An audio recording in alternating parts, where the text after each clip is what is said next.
लंबी छुट्टियों के बाद कुछ दिनों पहले ही मैंने ड्यूटी रिज्वाइन की थी। फिर मेरे पास आया सेजल मेहता केस। इस केस ने मेरे जहन को इतना थका दिया कि लगने लगा मैं इस केस में एक अरसे से उलझा हुआ हूं। मैं जब भी इस लड़की के बारे में सोचता हूं तो एक अजीब ख्याल मेरे जहन को जकड़ लेता है। पुलिस वाले मृत विक्टिम से कभी मिल तो नहीं पाते, लेकिन फिर भी उन्हें विक्टिम की जिंदगी में उतरना पड़ता है, जिसे एक भूल का नाम दिया गया था।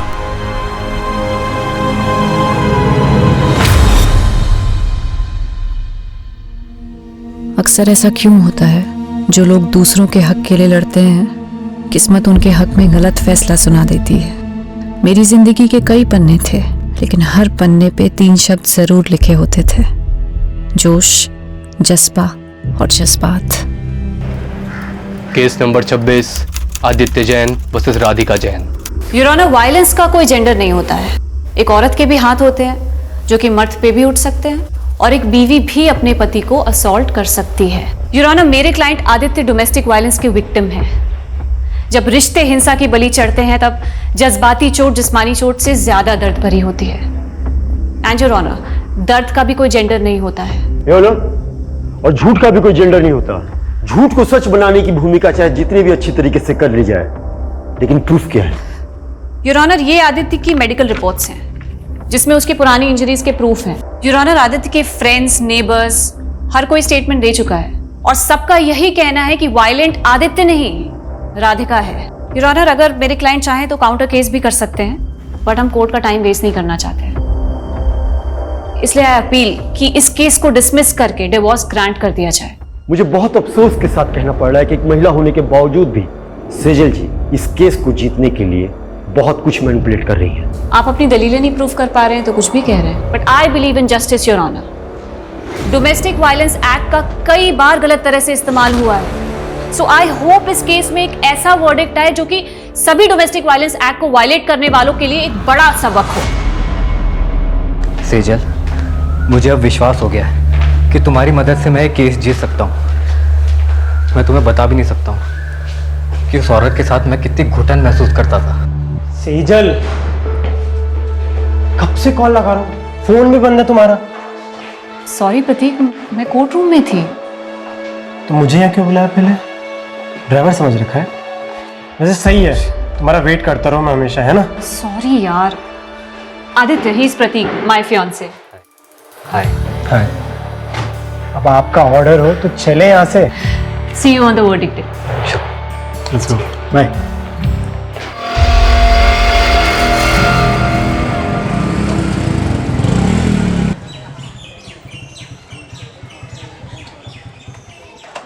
मैंने तुमसे कहा था ना, I was not prepared, और तुम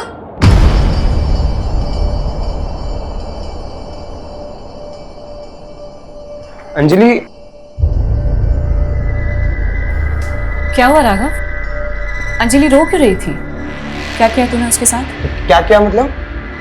फ्रेंड्स हैं हम, हमारी भी पर्सनल बातें होती है। राघव, तू अभी इतना बड़ा भी नहीं हुआ है, और माँ के एब्सेंस में मैं तेरी बड़ी बहन ही नहीं, तेरी गार्जियन भी हूँ। क्या पका रही होती थी? ये क्या लैंग्वेज हुई राघव? हाँ, रुको, मैं अभी अंजलि से बात करती हूँ। उससे क्या बात करोगी आप? हाँ, तो एक बात बता, तू इतना डर क्यों रहा है? कहीं तूने उसके साथ कुछ ऐसा वैसा तो? इनफ। दीदी, मैं आपको कभी पूछता हूँ क्या कि आप प्रतीक के साथ क्या क्या करती हो? हाँ, मेरी भी पर्सनल लाइफ है, सो प्लीज डोंट इंटरफियर। बहुत बदतमीज होता जा रहा है। सेजल, तुम ना छोटी सी बात को इधर का उधर ले जाती हो यार। तुम उसे शांति से समझाओगी ना तो आई थिंक वो समझ जाएगा। So just relax, okay? चलता। बाहरी दुनिया से जूझना जितना मुश्किल होता है, उससे कहीं ज्यादा मुश्किल उन रिश्तों से जूझना होता है जिनके लिए हम जीते हैं। अपनों की हार के आगे बाहरी दुनिया की जीत भी फीकी लगती है। आदित्य जैन वर्सेस राधिका जैन। इस केस के फैक्ट्स, स्टेटमेंट्स और प्रूफ्स पे बारीकी से गौर करने के बाद ये कोर्ट आदित्य जैन को डोमेस्टिक वायलेंस के चार्जेस से बरी करती है।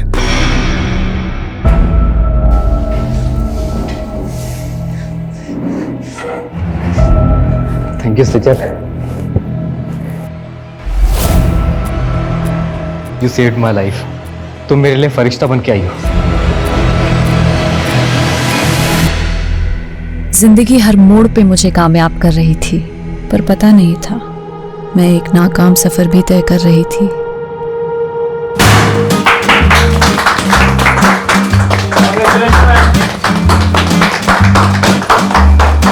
Many congratulation Sejal. मुझे पता था तुम ये केस जीत कर रहो। जिस डेडिकेशन, सिंसियरिटी और ईमानदारी से तुम काम कर रही हो, it's something to be appreciated. Thank you sir, लेकिन मुझे आपसे बहुत जरूरी बात। आज कोई काम की बात नहीं होगी। It's a celebration time. And listen guys, Sejal की जीत की खुशी में आज मैंने आप सब के लिए डिनर पार्टी अरेंज की है। एंजॉय। मुझे लग रहा है बॉस सेजल पे बहुत ज्यादा मेहरबान हो रहे हैं। थोड़े हाई प्रोफाइल केसेस इसके लिए रिजर्व करके रखे। हम तो सिर्फ पेपर वर्क करने के लिए ना।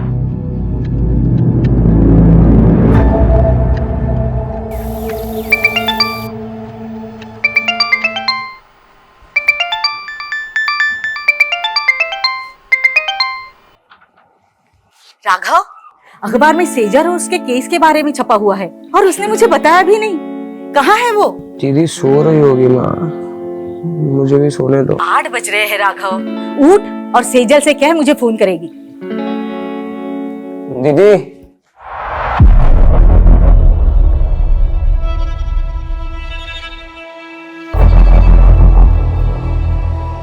दीदी अंदर हो।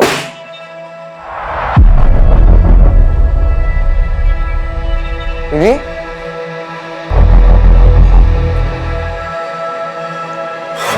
हेलो, कौन? आप कौन बोल रहे हैं? ये मेरी दीदी का नंबर है। आपकी दीदी? वो यहाँ हाईवे पे घायल पड़ी है। क्या? सेजल कुछ बोलती क्यों नहीं? अरे आखिर क्या हुआ है? कुछ बोलेगी भी?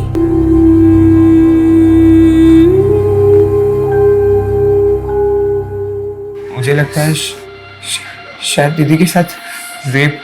क्या? इसलिए पूरे रास्ते कुछ बता नहीं रही थी।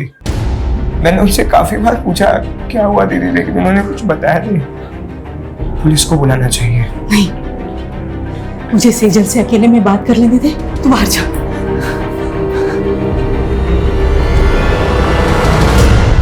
सेजल, मुझे बताना बेटा, क्या तेरे साथ किसी ने जबरदस्ती की? सेजल ठीक तो है ना?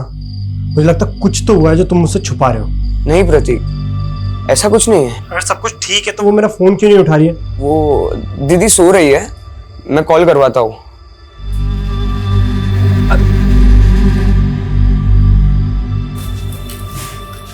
पड़ोसी कुछ भी कह रहे हैं, तिल का ताड़ बना रहे हैं। लेकिन माँ सच सच बताओ, दीदी की तरह आप भी मुझसे कुछ छुपा नहीं रही हो ना? उन्होंने आपको बता दिया ना कि उनके साथ रेप हुआ है। ऐसा कुछ नहीं है, डॉक्टर को दिखाया था ना सेजल को। मुझे भी उसकी परवाह है, तू फिक्र मत कर, वो धीरे धीरे नॉर्मल हो जाएगी। नहीं, यहाँ बैठे बैठे कुछ नहीं होगा। मैं दीदी को लेके जा रहा हूँ, काम करेगी तो उनका मन बदलेगा। ठीक है, मैं भी तेरे और सेजल के साथ वहां आती हूँ।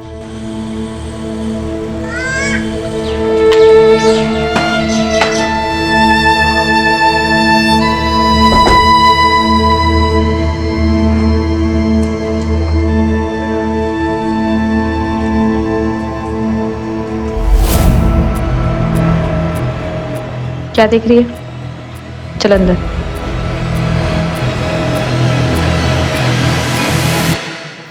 बेटा, तूने जिंदगी में कभी हार नहीं मानी। मैं तुझे ऐसे बुझा बुझा नहीं देख सकती। हम यहाँ दोबारा इसलिए आए हैं ताकि तू पहले जैसी बन सके। मैंने कभी भी किसी भी वजह से आपको दुख पहुंचाया हो तो उसके लिए आई एम सॉरी। पर प्लीज आप पहले जैसे हो जाओ ना। आप है ना, अभी मुझे जितना भी डांटोगे ना, मैं सब सुन के लूंगा। जो बोलोगे वो मैं करूंगा दीदी, आपकी सारी डांट सुन के लूंगा। आप जहाँ बोलोगे हम वहां जाएंगे दीदी।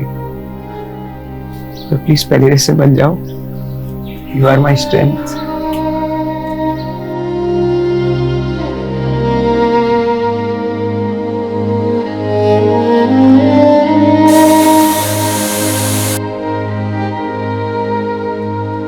दर्द छिपा के मैं पहली बार एक झूठी जिंदगी जीने की कोशिश कर रही थी।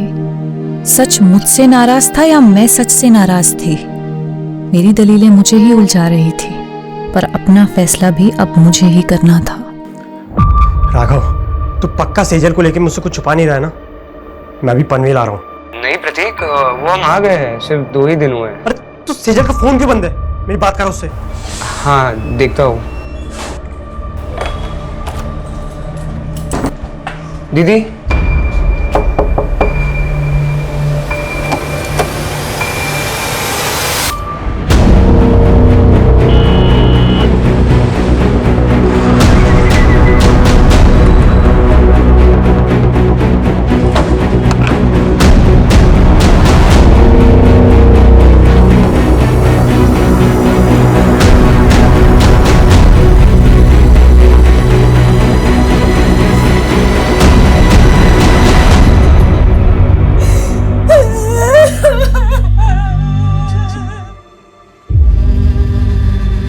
सर ये देखो, मेरी शिकायत खुद से, अपने आप से। मैं ऊपर वाले को थैंक्स बोलती हूँ जिसने मुझे ये जिंदगी दी, दुनिया के सबसे अच्छे माँ बाप दिए, प्यारा सा भाई दिया। लेकिन मुझे नहीं मालूम था मेरी एक भूल मुझे उनसे इतना दूर कर देगी। मुझसे बहुत बड़ी भूल हो गई जिसकी सजा मैं अपने आप को दे रही हूँ। मुझे हमेशा अफसोस रहेगा कि मैं आपका साथ छोड़कर जा रही हूँ। आपकी सेजल। शहर की एक युवा लॉयर सेजल मेहता की लाश घर में फंदे से लटकी पाई गई। क्या सेजल ने खुदकुशी की या ये एक हत्या है? ये सवाल फिलहाल पूरा शहर पूछ रहा है। प्रारंभिक जांच में अभी तक पुलिस कोई ठोस नतीजे पर पहुंच नहीं पाई है।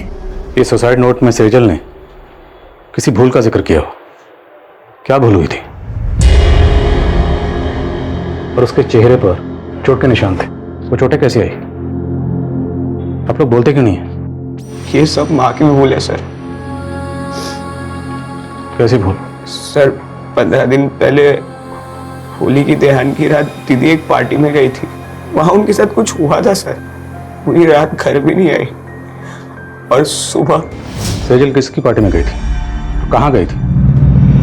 अच्छा सुन, मैं तुझसे कल बात करती हूँ। क्यों? आज घर नहीं आने वाली हो? आऊंगी, पर शायद थोड़ा लेट हो जाए, एक पार्टी में जा रही हूँ। उन्होंने सिर्फ इतना बताया था कि वो किसी होटल कस्तूरी में गई थी और पूरी रात घर नहीं आई थी। तो क्या ये भूल थी? या फिर आपको ये मालूम होता है कि आपकी बेटी के साथ रेप हुआ है, आपने फिर भी पुलिस में कंप्लेंट नहीं की? उस भूल का जिक्र उसने इस खत में किया। मेरी बेटी का रेप नहीं हुआ था सर। मैंने डॉक्टर से उसका चेकअप भी करवाया था। देखिए, सेजल को बहुत ही बुरी तरह से मारा पीटा गया है। कहीं ऐसी वैसी तो बात नहीं? मेरा मतलब है रेप। ये मैं कंफर्म नहीं बता सकती।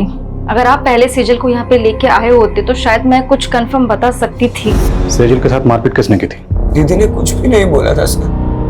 वो ट्रॉमा में थी। लेकिन धीरे धीरे वो हमसे घुलने मिलने लगी थी। ऐसे कैसे सुसाइड कर सकती है वो? आप कहना क्या चाहती हैं? क्या कोई बाहर से आया और उसने जबरदस्ती आपकी बेटी को अंदर पंखे पर लटका दिया? सर कुछ समझ नहीं रहा है। मैं कॉलेज गया था और माँ शॉपिंग करना है। जब घर आए तो दीदी। माना सेजल ने खुद आप लोगों को कुछ नहीं बताया, पर फिर भी उसकी हालत देखकर आप लोगों को नहीं लगा कि आप लोगों को जानना चाहिए कि पार्टी में उसके साथ क्या हुआ, किसने किया और क्यों किया? जानने की कोशिश की थी सर, बस इतना पता चला कि पार्टी उनके ऑफिस में थी। ऑफिस कहाँ पर है? Jawahar Nagar, JP associates. और सेजल आपको घायल अवस्था में कहाँ मिली थी? MG road.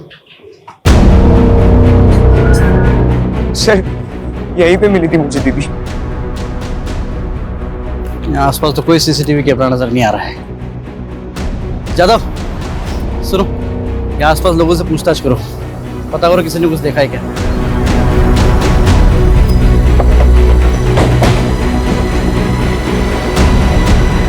सेजल बहुत स्ट्रांग लड़की थी। मैं मान ही नहीं सकता कि वो सुसाइड करेगी। 12 मार्च की रात आपके ऑफिस की तरफ से कोई पार्टी थी? हाँ, पार्टी तो थी। सेजल ने एक कंट्रोवर्शियल केस जीता था, उसी के सेलिब्रेशन में। और ये सेलिब्रेशन होटल कस्तूरी में हुआ था? कस्तूरी? नहीं तो पार्टी तो ऑफिस में थी। सर, कस्तूरी होटल के बारे में मैं कुछ नहीं जानती। उस दिन पार्टी यहाँ पे ऑफिस में ही थी। ये पार्टी कब तक चली थी? करीब 9 बजे तक। और जब सेजल यहाँ से गई तो सब नॉर्मल ही था सर। अच्छा, आप पांडे बोलो। सर, ये जिस हाईवे पे सेजल की लाश मिली थी वहां से 7 किलोमीटर दूर कस्तूरी प्लाजा नाम का एक होटल है। लेकिन राघव ने तो हमें होटल कस्तूरी बोला था। एनीवेज, इस कस्तूरी प्लाजा की लोकेशन भेजो मुझे तुरंत।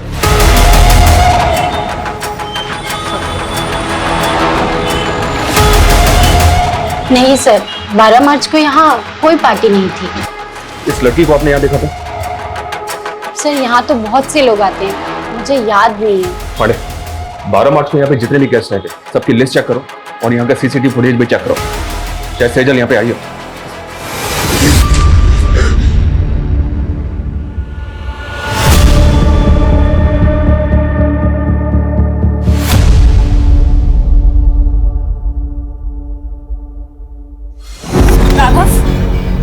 क्या है ये?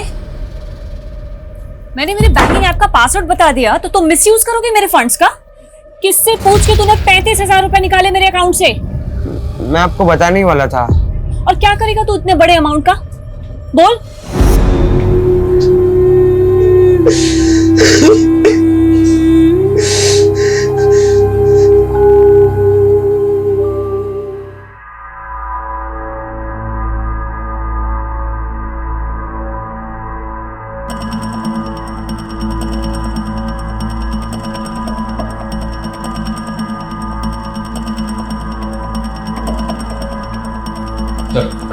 हमने चेक किया, कस्तूरी प्लाजा में 12 मार्च को कोई पार्टी नहीं थी और ऐसा कोई क्लू भी नहीं मिला है जिससे पता चले कि उस रात सेजल वहां गई। सेजल के भाई राघव ने होटल कस्तूरी कहा था और ये कस्तूरी प्लाजा है।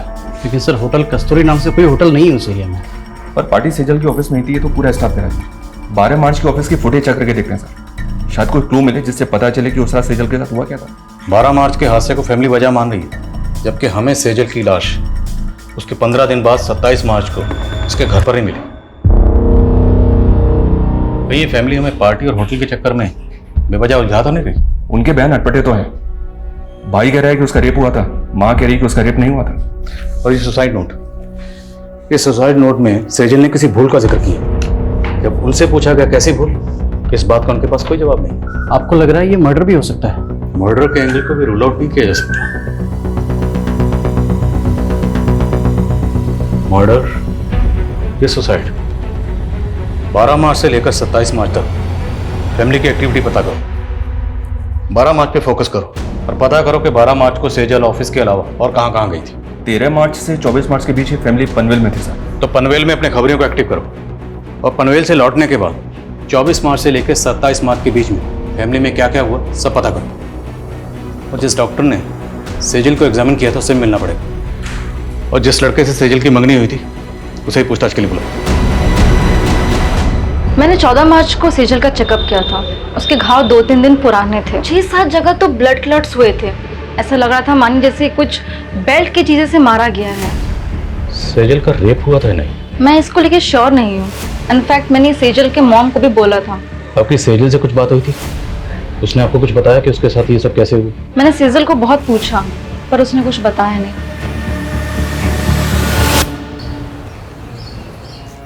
अरे दर्द दबा के मुस्कुराना सीखा है और मेकअप लगा के जख्म छुपाना भी।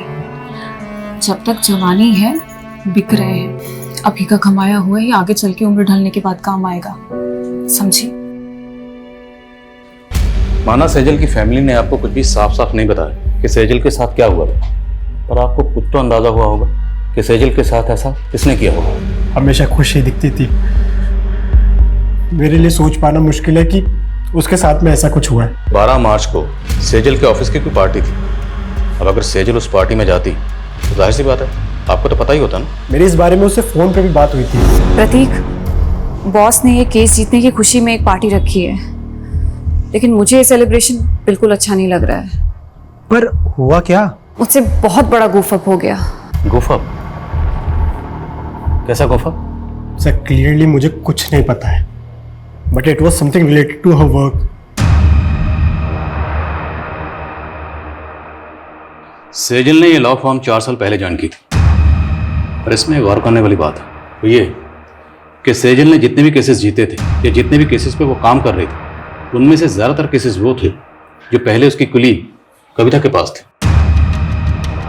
मतलब कविता के केस सेजल को दिए जा रहे, जबकि पहले सेजल कविता को असिस्ट कर रही थी। सर ऑफिस की फुटेज में भी हमने कविता और सेजल के एक और कलीग विकल्प को पॉइंट आउट किया था।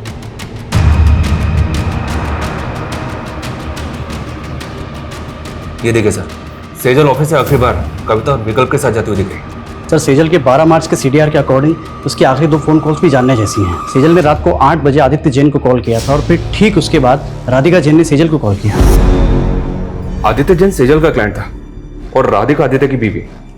राधिका ने आदित्य पे डोमेस्टिक वायलेंस के चार्जेस लगाए थे, केस किया था और इसी केस को सेजल ने जीता था जिसकी खुशी में पार्टी हो रही थी। मुद्दा ये है कि सेजल का क्लाइंट था आदित्य जैन, फिर राधिका ने इसे कॉल क्यों किया? कहीं ऐसा तो नहीं कि राधिका से हार बर्दाश्त नहीं हुई? और ऐसा पॉसिबल है सर।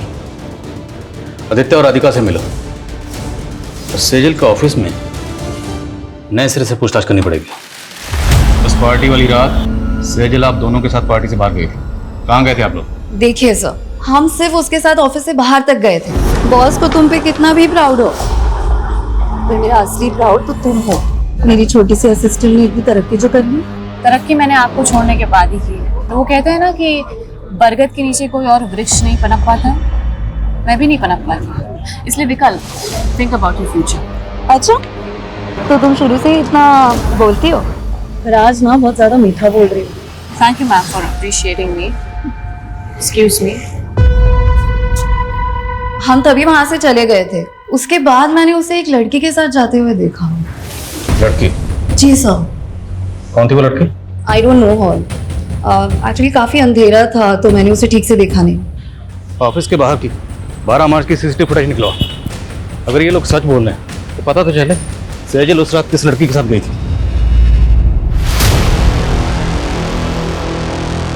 मैंने तुम्हें रोका था, लेकिन तुमने मेरी बात नहीं मानी और अब तुम्हारी वजह से अब मैं प्रेग्नेंट हूँ।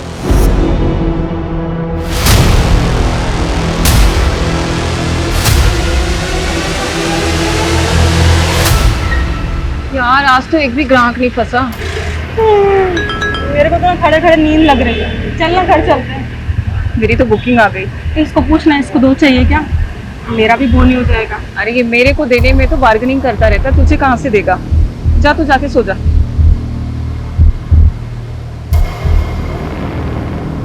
आदित्य से केस हार गई थी, वो भी सेजल की वजह से। तो फिर 12 मार्च की रात को आपने सेजल को किस इरादे से कॉल किया? नहीं सर, मैंने उसे कॉल नहीं किया था। मैंने उसके 5-6 मिस्ड कॉल देखे, तब जाकर मैंने उसे कॉल बैक किया था। तो बात क्या हुई थी आपकी उसके साथ? सेजल को गिल्ट हो रहा था। गिल्ट? अब क्या है सेजल? सॉरी राधिका, जिंदगी में पहली बार मैंने एक गलत इंसान का केस ले लिया। कहना क्या चाहती हो तुम? मुझे आदित्य की सच्चाई पता चल गई है। आई नो, आदित्य नहीं बल्कि तुम डोमेस्टिक वायलेंस का शिकार हुई हो। मैं खुद सेजल की बात सुनकर हैरान थी सर। ऊपर से वो बोल रही थी कि वो मेरे लिए आदित्य के खिलाफ लड़ेगी। हाँ बोलो। सर ये आदित्य के घर पे तो ताला है और मैंने पता किया ये 12 मार्च से ही गायब है और काफी दिनों से इसका फोन भी बंद आ रहा है। आदित्य का 12 मार्च से गायब होना और आदित्य की वाइफ राधिका का ये कहना कि सेजल को उसके लिए गिल्ट हो रहा था, मामला कुछ समझ में नहीं आ रहा। इस गिल्ट को क्या हम सुसाइड नोट में लिखी भूल से कनेक्ट कर सकते हैं? तो फिर सवाल यह है कि इस केस को जीतने के बाद 12 मार्च को जो पार्टी दी गई, सेजल उसमें शामिल थी। सेजल उस पार्टी में क्यों गई? राधिका की बात पर हम ऐसे ही यकीन नहीं कर सकते, हमें खुद क्रॉस चेक करना होगा। Right sir. जिस औरत पर अपने पति को टॉर्चर करने का आरोप हो, वो सेजल से बदला लेने के लिए उसको भी तो टॉर्चर करवा सकती है। तो फिर आदित्य क्यों गायब है? सर शायद उसको भी राधिका नहीं गायब करवाओ, वो उसका राज जानता था। अब इस राज से पर्दा तभी उठ सकता है जब हमें पता हो कि आदित्य क्यों गायब हुआ और कैसे गायब हुआ। आदित्य की बैकग्राउंड खंगाल, और मुझे लगता है कि हमें इस बारे में सेजल के बॉस से बात करनी चाहिए। सर हमें सर सेजल की पोस्टमार्टम रिपोर्ट। पोस्टमार्टम रिपोर्ट के मुताबिक कॉज ऑफ डेथ स्ट्रैंगुलेशन, मतलब मौत दम घुटने से। जिस्म पर चोटों के निशान थे, पर पोस्टमार्टम रिपोर्ट रेप कंफर्म नहीं करती। वो शायद इसलिए क्योंकि पोस्टमार्टम उसकी मौत के काफ़ी दिनों बाद किया गया। मुमकिन है कि रेप हुआ, क्योंकि लड़की के साथ जबरदस्ती तो हुई थी। सेजल की हैंडराइटिंग मैच हो रही है और हमारी पनवेल के खबरियों से इंफॉर्मेशन मिली है सर। कैसी इंफॉर्मेशन? पनवेल में सेजल के चाचा चाची रहते हैं। पिछले 7 सालों से दोनों परिवार के बीच कोई बातचीत नहीं है। दरअसल सेजल के पापा की दुकान थी जो सेजल के चाचा ने हड़प ली थी। शैलेंद्र, मेरे पति के गुजरते ही तूने अपने रंग दिखाने शुरू कर दिए। पहले उनका बैंक अकाउंट फ्रीज करवा दिया और अब उनकी दुकान हड़प ली। अरे मैं अपने बच्चों की देखभाल कैसे करूंगी? मैं हूं ना, खर्चा उठा लूंगा तुम सबका। वो दुकान मेरे पापा की थी चाचा जी। आप वहाँ सिर्फ नौकरी करते थे और ऐसे कह रहे जैसे हम पे एहसान कर रहे हैं। बस सेजल, भाभी समझाओ इसको।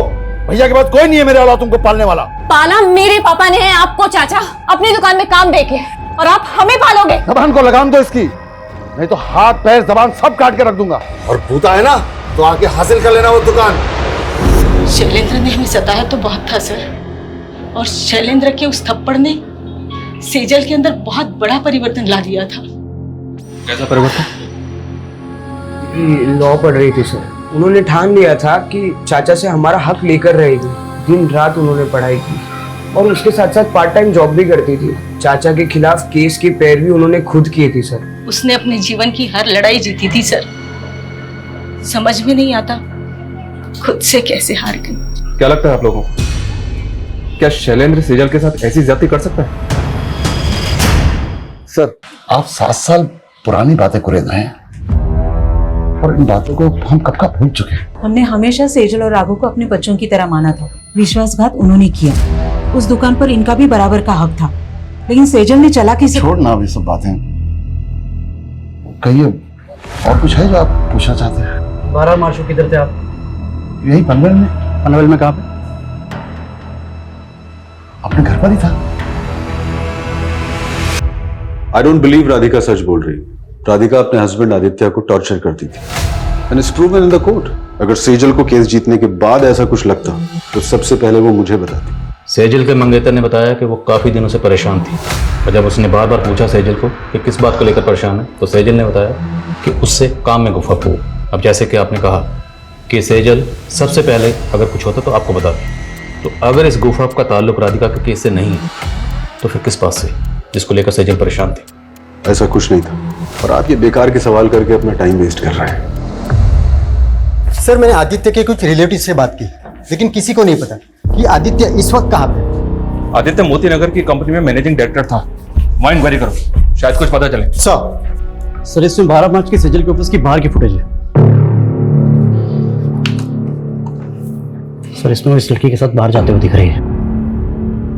कौन है ये लड़की?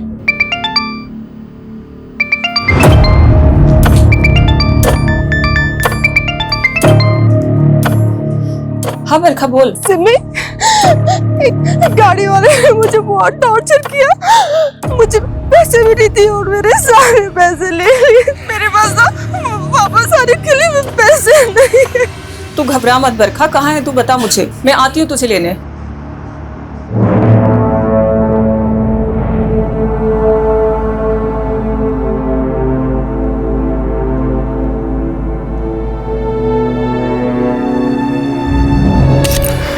प्रॉब्लम क्या है तेरी?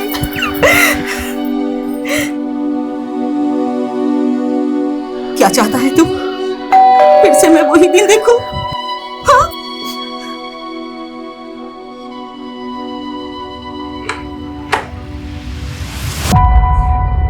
ऐसा करने से पहले तुमने एक बार भी अपनी माँ के बारे में नहीं सोचा? कहीं वजह तुम्हारी दोस्त अंजलि से तो नहीं जुड़ी? हाँ?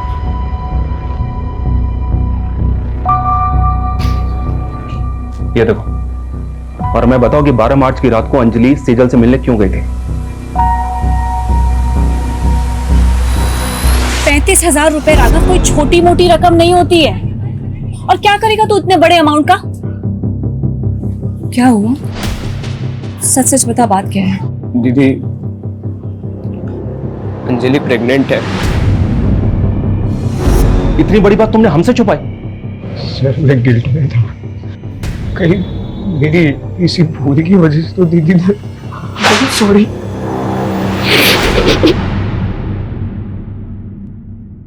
कोई प्रेग्नेंट नहीं थी तुम, ये सब ड्रामा है ना? प्रेग्नेंट हो तुम? कोई प्रूफ है? तुम दोनों ने मेरे भाई को बेवकूफ बनाया सिर्फ पैसे हटने के लिए। अब देखना, ऐसे चार्ज में तुम लोगों को अंदर करवाऊंगी ना कि कभी भूलोगे नहीं। 12 मार्च को सेजल को लेकर कहाँ गई थी? मैं तो बस माफी मांगने गई थी उनसे। तुम यहाँ क्या कर रही हो? मुझे माफ कर दो दीदी, प्लीज मेरे खिलाफ कोई केस मत फाइल करना। तुमने गुनाह किया है तो सजा तो तुम्हें दिलवा के रहूंगी मैं। नहीं दीदी प्लीज। वो वहाँ से चली गई थी, कहाँ गई वो मुझे नहीं मालूम है। तो हम मालूम कर लेंगे। जरा इन दोनों को मालूम पर घुमाओ। जी सर। माना तुमने हमसे पहले अंजलि की बात छुपाई, पर हमें अभी तक किसी भी होटल कस्तूरी का पता नहीं चला है। दीदी ने मुझे यही बोला था कि वो उस रात होटल कस्तूरी जा रही थी। अगर होटल कस्तूरी वाकई है तो कहीं तो होगा। हर छोटे मोटे होटल की लिस्टिंग करो और ढूंढो होटल कस्तूरी को। और सेजल अपने भाई राघव को एमजी रोड पर मिली थी। एमजी रोड से लेकर सेजल के ऑफिस तक जहां जहां सीसीटीवी है सबकी फुटेज निकलाओ, फुटेज स्कैन करो। सर, ये आदित्य जिस कंपनी में एमडी था वहां से अचानक से रिजाइन करके चला गया। ऑफिस में इंक्वायरी की तो पता चला कि ये वहां पे काम करने वाली लड़कियों को फेवर देने के लिए उनका शारीरिक शोषण किया करता था। ये बात आदित्य के ऑफिस की एक लड़की ने सेजल से कांटेक्ट करके उसे बताई थी। तो पूरे चांसेस हैं कि आदित्य की वाइफ राधिका का बयान सही है कि सेजल उसके खिलाफ एक्शन लेने वाली थी, क्योंकि आदित्य 12 मार्च से ही गायब। आदित्य के ऑफिस से उसके बारे में एक और लीड मिली है सर। शायद ये अपने मामा के घर पहुंच सकता है। उठवाओ। भागा नहीं था मैंने रिजाइन किया था। तुम 12 मार्च से गायब हो। 12 मार्च मतलब उसी दिन जिस दिन सेजल। मैंने कुछ नहीं किया है, मुझे अपने लॉयर से बात करनी है। अपने लॉयर को तो तूने मार दिया, अब किससे बात करेगा? बोल, क्यों मारा सेजल को? देखो, मुझे डराना मत। मुझे क्या लग रहा है तेरे साथ हम यहाँ पर टाइम पास कर रहे हैं? हाँ, रेप और मोलेस्टेशन के चार्जेस लगे हैं तुझे, और तेरे ऑफिस की कई लड़कियों की रिकॉर्डिंग स्टेटमेंट है हमारे पास। बोल अब। मेरे पास प्रूफ्स हैं तुम्हारी असलियत के। मुझे तो खुद पे गुस्सा आ रहा है कि तुम्हारे जैसे सेक्स ऑफेंडर की पैरवी की मैंने। पर थैंक्स सेजल, तुम्हारी वजह से मैंने केस जीत लिया। मैं राधिका के साथ मिलकर काउंटर केस करूंगी तुम्हारे खिलाफ। कल ही वारंट निकल जाएगा तुम्हारा। मैं डरकर भागा जरूर था, लेकिन मैं सच बोल रहा हूँ, मैंने सेजल के साथ कुछ भी नहीं किया है। राइट सर, मैं पता करने की कोशिश कर रहा था।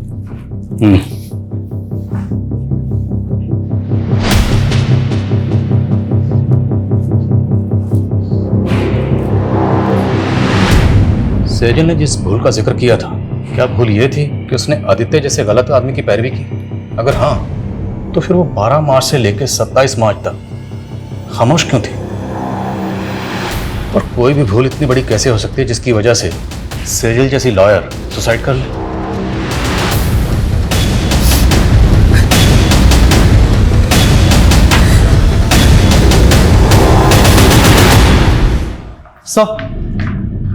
सर, सेजल ने 5 मार्च को कोर्ट में पिटीशन फाइल की थी, जिसमें उसने कोर्ट से अपील की थी कि 7 साल पहले उसके पिता की मौत हार्ट अटैक से नहीं बल्कि उनकी हत्या हुई थी। सर, पिटीशन तो अंडर कंसिडरेशन है, लेकिन सेजल को यह शक था कि उसके चाचा शैलेंद्र का हाथ इसमें था। लेकिन सेजल ने ये पिटीशन 7 साल बाद क्यों फाइल की? आखिर 7 साल बाद उसके हाथ में ऐसा क्या सुराग लगा हो? सेजल की माँ को भी इस बारे में कुछ नहीं पता, लेकिन सर वो हमें शैलेंद्र के बारे में भी कोई सबूत नहीं मिल रहा है। अगर सेजल की पिता की हत्या के पीछे वाकई उसके चाचा शैलेंद्र का हाथ था और उसके बावजूद वो 7 साल से बाहर है, तो मतलब प्लानिंग लंबी की होगी।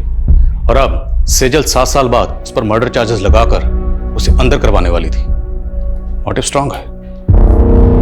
इस शैलेंद्र के बारे में पता करो, उसकी हर एक हरकत पर नजर रखो। Okay sir.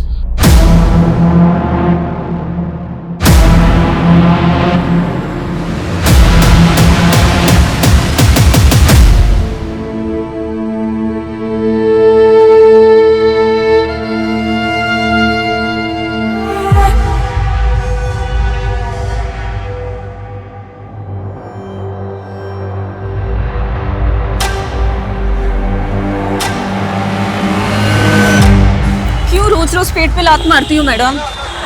बकबक बंद कर। क्या बकबक मैडम? जो मर्डर करके भाग जाते हो उनको तो आप पकड़ नहीं पाते हो, और हमारे जैसे को दबोच लेते हो आप। क्या बोल रही है तू? किसका मर्डर? मेरी दोस्त का मर्डर। 6 महीने पहले 12 मार्च को हाईवे रोड पे मेरी दोस्त को मार दिया गया था। उसकी सुनवाई हुई अभी तक? चल ठीक है, गाड़ी में बैठ।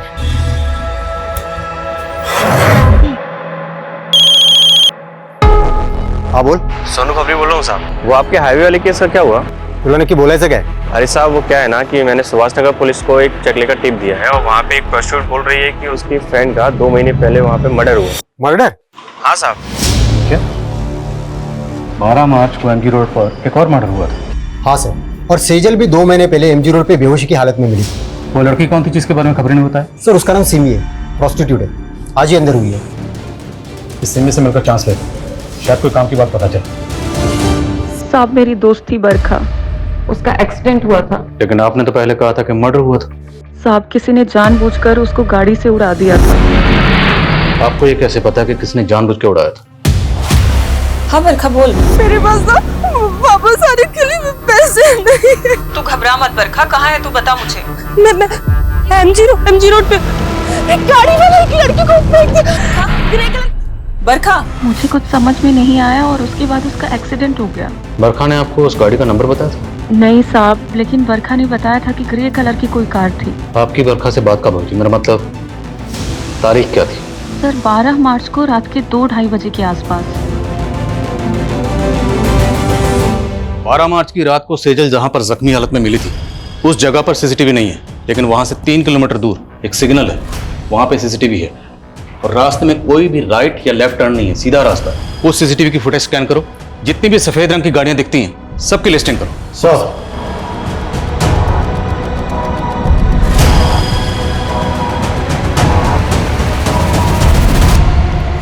सर उस रात 2 बजे के बाद उस रास्ते से ये 7 ग्रे कारें गुजरी थी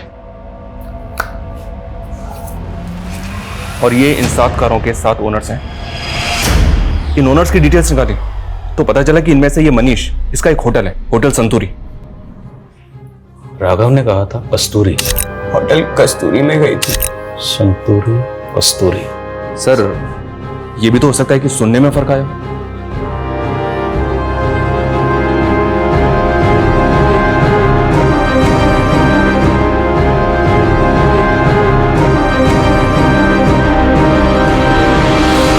मेरा यकीन कीजिए सर, मेरी सेजल से कोई दुश्मनी नहीं थी। मैं तो बेकार में ही अपने दोस्त के लफड़े में फंस गया। कौन दोस्त?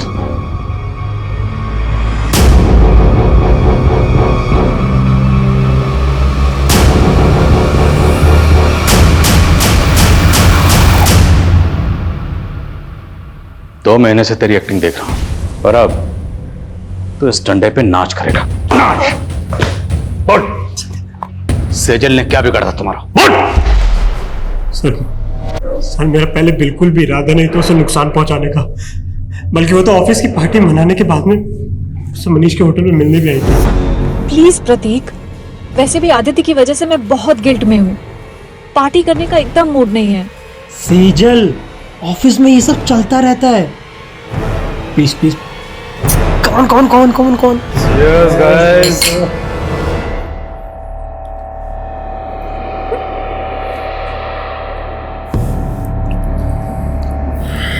सेजल,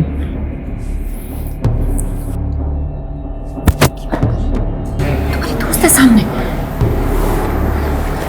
दोस्त पास में नहीं होते तब भी कौन सा तुम पास आने देती हो? तुम ना मेरे स्वाभिमान को बहुत हर्ट करते हो। विशाल,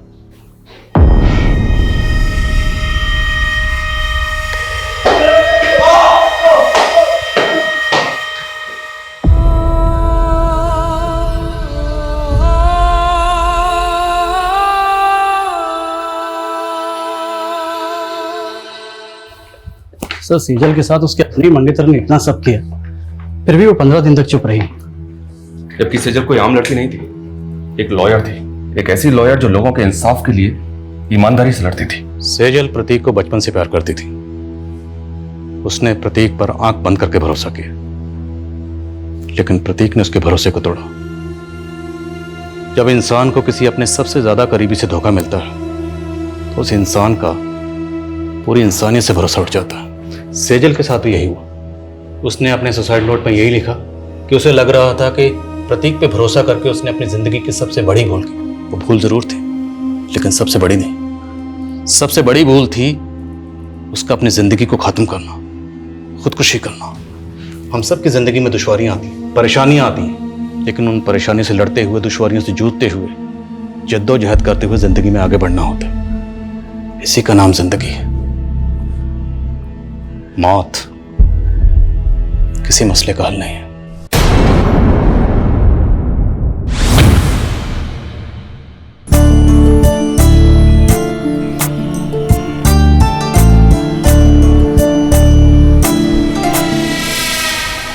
ए, रुक तो कशाला? भाजी सामने पड़ी है, दिखाई नहीं दे रही है क्या तेरे को? मैं थूकेगा तभी तेरा धंधा चलेगा। पैसा दे तभी तेरा धंधा करने को मिलेगा। तो रोज आएगा, रोज थूकेगा, फिर देखता भाजी कैसा बेचता तू।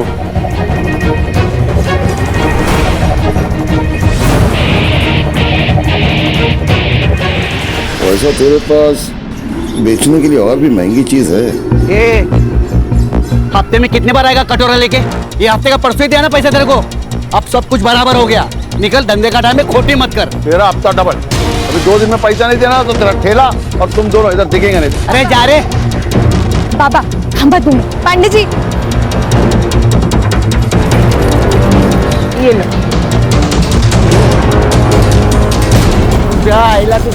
बाबा जाओ दे ना बाबा, कीचड़ में पत्थर डालोगे ना तो आपके ही कपड़े गंदे होंगे। अरे ये लोग हमको ऐसे डराते रहेंगे जब तक हम इनको उल्टा जवाब नहीं देते। बाबा हमें जंग नहीं लड़नी, धंधा करना है। सदा मिताली सच कह रही है।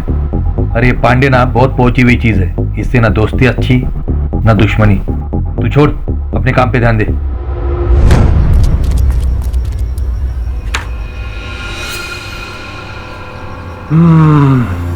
कौन सा सेंट है?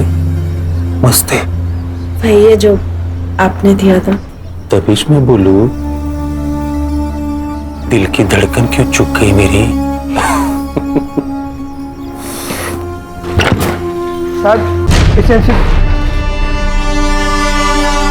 मैं बाद में आता हूँ साहब।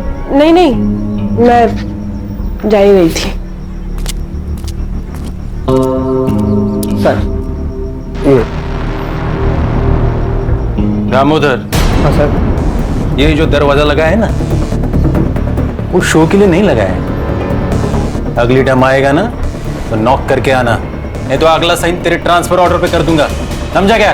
और सर ये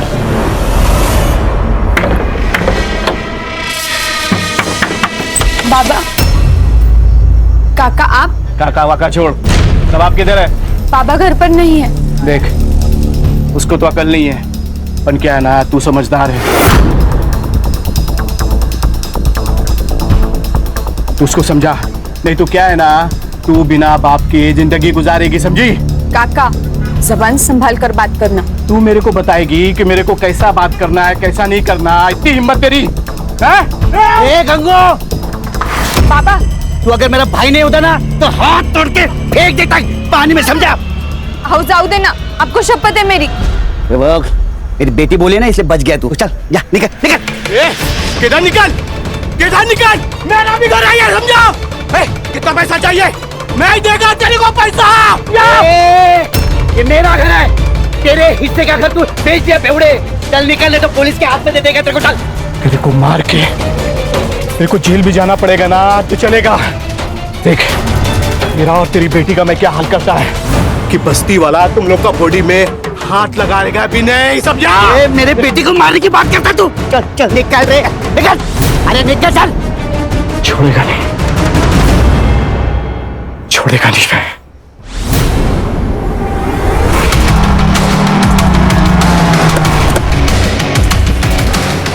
चलो चलो चलो, ए बंद कर, ए टिकली चल, ए कपड़ा चल, घर ही जाओ, निकल। डॉक्टर बाबू, ये सब क्या चल रहा है? ये रोज का नाटक है इन लोगों का। लेकिन अपने पास तो लाइसेंस भी है और पांडे को पैसे भी तो देते हैं ना हम लोग। अरे कोई फायदा नहीं है, ये लोग अभी सब रावण नहीं लेके ना फेंक देंगे। बंद कर, बंद कर, घर ही जाओ, घर ही जाओ। चल चल, बंद कर, बंद कर। ओ मैडम, चलो हो गई शॉपिंग। ए सदा, चल। क्या बोला था मैं तेरे को? मेरे थूक के बगैर तो धंधा नहीं कर पाएगा। मैं आता था, जा, क्या करना कर ले, चल। क्या? अरे दादा रुको, दादा रुको। पुलिस पे हाथ उठाता है हराम को। देखो, ये पुलिस बिना मतलब हमको मारती है। ये पांडे के साथ पुलिस मिली हुई है, इनको पैसा भी दो और पुलिस का मार भी खाओ। इसमें सदाम की कोई गलती नहीं है, सब गलती है पांडे की। हाँ ये पांडे। ठीक है। चलो चलो जाओ बंद करो चला जाओ।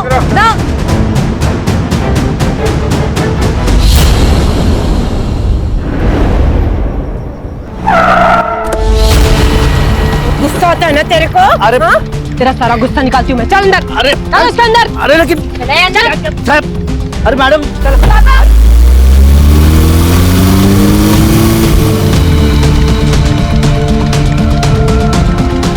काका, वो पुलिस वाले पापा को लेके गए, मुझे बहुत डर लग रहा है।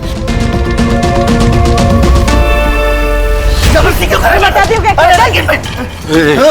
शेर के मुंह में हाथ डालेगा तो काटेगा ही ना। साहब सब देख रहे हैं, जो करना है वो अंदर जाके करो।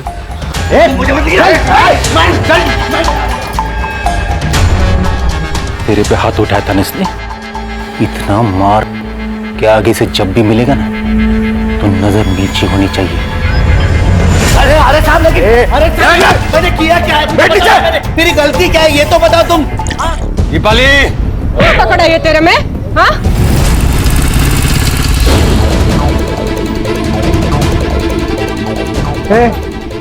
भाजी मार्केट है, बिना परमिशन के अंदर जाने के लिए। मेरे पापा अंदर है, क्यों मार रहे हो मेरे पापा को? पूछताछ चल रही है। पापा देखना, अंदर जाने नहीं दे रहे, प्लीज देखना प्लीज। सुनिए, मेरा नाम महेश है, महेश पवार। मैं पीएसआई निकम को जानता हूँ, उनको बुला देंगे प्लीज। ठीक है, बैठो यहाँ पे।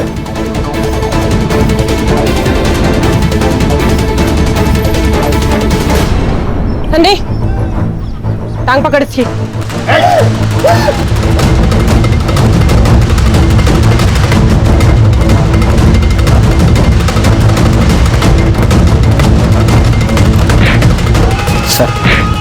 ए दामोदर, अरे वो दरवाजा बंद करना, आवाज से कान फटा जा रहा है मेरा। ये देख महेश, उसने पुलिस पे हाथ उठाया, उसको सजा और सबक तो मिलेगा ही ना। गरीब लोग हैं सर, माफ कर दीजिए उनको। मैं कुछ नहीं कर सकता। साहब मुझे एक बार मेरे पापा से मिलने दो, एक बार मिलने दो प्लीज सर। सर प्लीज, बस इतना कर दीजिए प्लीज। ठीक है, तू रुक यहाँ पे। दामोदर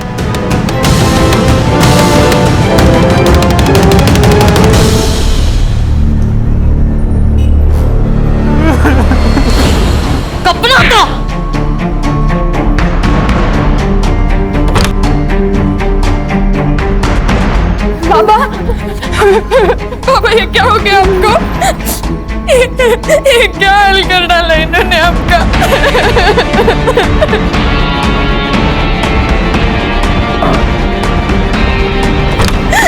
हम छोड़ेंगे नहीं इनको, हम लड़ेंगे, हम जरूर लड़ेंगे। लड़ेगी तू? लड़ेगी? ये तो बिना पिए ही गर्म हो रही रे। पता नहीं मेरी शेरनी अब क्या करेगी उसके साथ। जाओ देना साहब, बहुत हो गया, मर जाएंगे वो, खाली पॉकेट में फंस जाएंगे हम। आगे से लफड़ा नहीं करेंगे, मैं बात करता है इनसे। ठीक है, अपने वैन में डाल के दोनों हरामियों को घर छोड़ दो। हो साहब।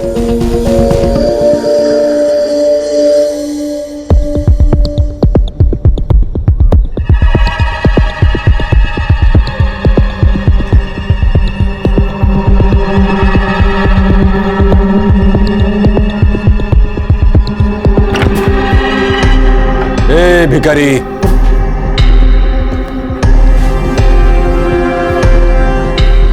अरे जंगल में रह के शेर से पंगा लेगा तो ऐसी हालत होगी। अब की बार छोड़ रहा हूं, फिर अगली बार ऐसा झपटा मारूंगा ना कि खेल खल्लास।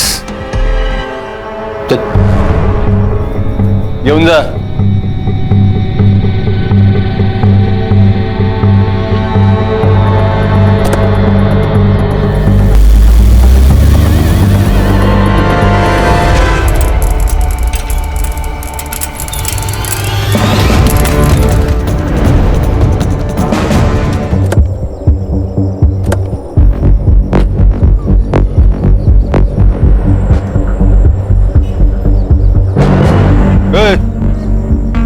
पहुंचो। साहब ये तो हमारे सदाबाबू और मिताली है साहब। अरे किसी गाड़ी ने उड़ा दिया होगा। गाड़ी कैसे उड़ा है? अगर गाड़ी ने उड़ा है तो ये और ये सड़क से इतने दूर आकर गाड़ी उड़ाकर चली गई क्या? ये एक्सीडेंट नहीं है भाइयों, ये इनको मारा गया साहब, इनको मारा गया, ये एक्सीडेंट नहीं है साहब। चलो आप पीछे हो साहब, चलो चलो। नहीं ये एक्सीडेंट नहीं है। नहीं साहब, ये एक्सीडेंट नहीं है साहब। दामोदर, एम्बुलेंस बोलो।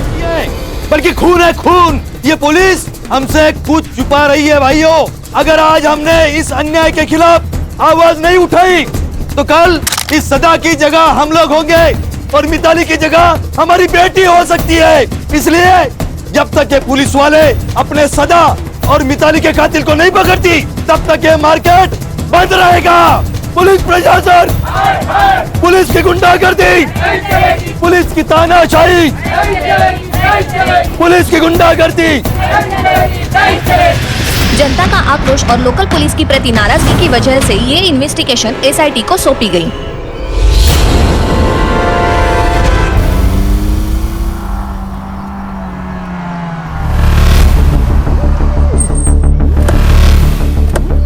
अरे या साहेब, या welcome to Tandali. Mumbai police team SIT. Nikam, अब भगत क्या बसला है? जाओ साहब का चाय नाश्ते का देखो। सरकार ने इनको हमारी मदद करने के लिए भेजा है, पता है ना? दोनों बॉडीज किधर है? बॉडीज सुनाई कम देता है। दोनों बॉडीज किधर है? अभी बॉडीज का क्या करेंगे साहब? पोस्टमार्टम तो हो चुका है ना। या सर, शायद फैक्स ठीक से मिला नहीं इनको। पोस्टमार्टम करने के लिए मना किया था ना साहब। ये हमारा पुलिस स्टेशन है। देशमुख, अब बॉडीज कहाँ हैं?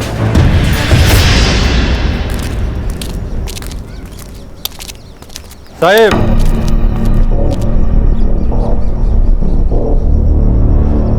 हिट एंड रन का केस है ये। आप लोगों के आने से सच्चाई बदलेगी नहीं। तुमने अपनी रिपोर्ट बना ली देशमुख, अब हम अपना काम कर ले। अब यहीं रुकिए।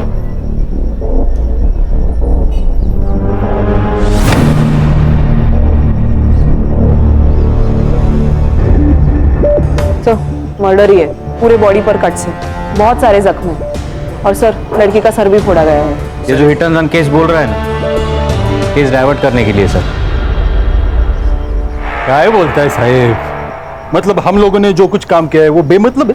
नाम के लिए काम कर रहे हो तो काम छोड़ दो देशमुख।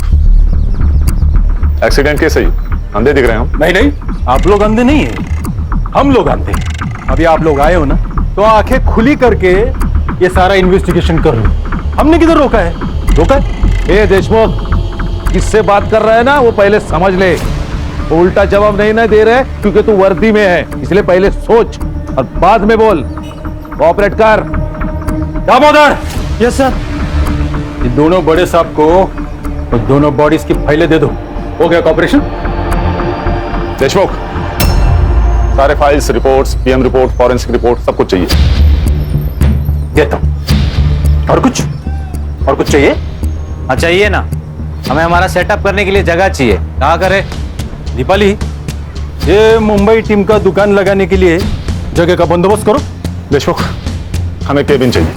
ये आपका मुंबई पुलिस स्टेशन नहीं है, ये एरिया हमारा एरिया है और यहाँ का पुलिस स्टेशन मेरे कंट्रोल में, इसलिए इधर वही होगा जो मैं चाहूंगा। समझे? चला।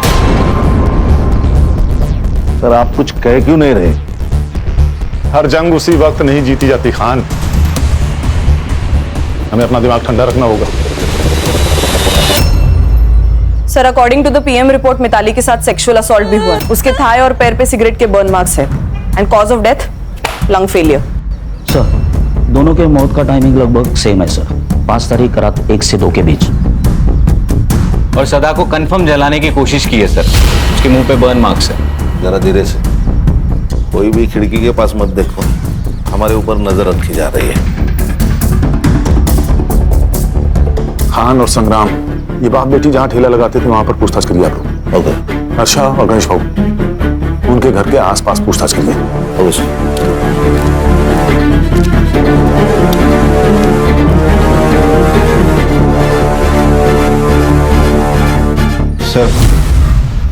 सब हाथ से निकल रहा है। मुझे तो अब डर लगने लगा है। डरने का नहीं, इनको जो करना है करने दो। मैं हूं ना, मैं सब संभाल लूंगा। गरीब लोग थे साहब, अपने काम से काम रखने वाले। किसी के साथ पंगा? गरीब लोग कहाँ किसके साथ जाकर पंगा करेंगे साहब। मगर हाँ, वो म्यूनिसिपैलिटी वाला दिनकर पांडे है ना साहब, वो रोज आकर मिताली और सदा को परेशान करता था साहब। उस दिन वो पुलिस वाली दीपाली है ना साहब, उसके बाद पुलिस वाले आए और हमारे सदा को लेकर चले गए। उसके बाद क्या हुआ मुझे नहीं मालूम साहब, मगर हाँ, हमने हमारा विरोध जताया साहब। और जब सरकार ने हमें आश्वासन दिया ना साहब कि कोई विशेष जांच की जाएगी और इनके कातिलों को पकड़ा जाएगा, तब जाकर हमने हमारा ये विरोध खत्म किया और हमारा ये मार्केट खुला किया। तो गंगाराम सदा का छोटा भाई है? हाँ, मगर सिर्फ नाम के लिए। ऐसा भाई भगवान किसी को भी ना दे। रोज शराब पी के आता और रोज तमाशा करता। पिछली बार तो उसने दोनों को मारने की धमकी दी थी। मेरे को मार के मेरे को जेल भी जाना पड़ेगा ना तो चलेगा। उस दिन सुभाष के साथ यहाँ राड़ा हुआ था। ये सुभाष कौन है? मिताली का बॉयफ्रेंड था। क्या मतलब साथ में नहीं रहना? 2 साल से तो मर रहा था मेरे साथ में रहना। पहले की बात है ना, और अब तेरा मेरा मैच नहीं है। अब वकील की परीक्षा देती तो खुद को बड़ा आदमी समझने लगा। ठेले वाली से तेरा मैच नहीं जम रहा। कितना कमीना आदमी है रे तू, जना घिन आती है तुझसे। ज्यादा शानी मत बन, समझी ना। और वैसे भी चप्पल कितनी भी महंगी क्यों ना हो, उसे सर पर लेकर घूमने का रिवाज नहीं हो, समझी? मेरी बेटी को चप्पल समझता है क्या तू?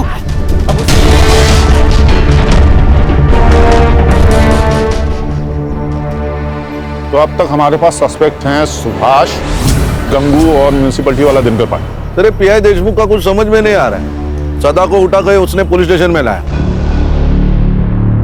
लेकिन हमें पता है नहीं। कुछ छोटा मैटर होगा सर। सर, बात छोटे बड़े की नहीं है। अगर हमसे कोई बात छुपाई जा रही है, मतलब कुछ तो गलत किया होगा। सर, मैं ये पीआई देशमुख से बात करता हूँ। नहीं खान, ये हमारा केस है, इसे हम अपने तरीके से सॉल्व करेंगे। हर्षा और गणेश भाऊ गंगू से बात करेंगे।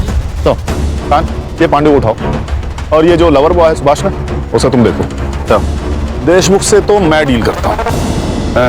गेला बघ निकम, गेला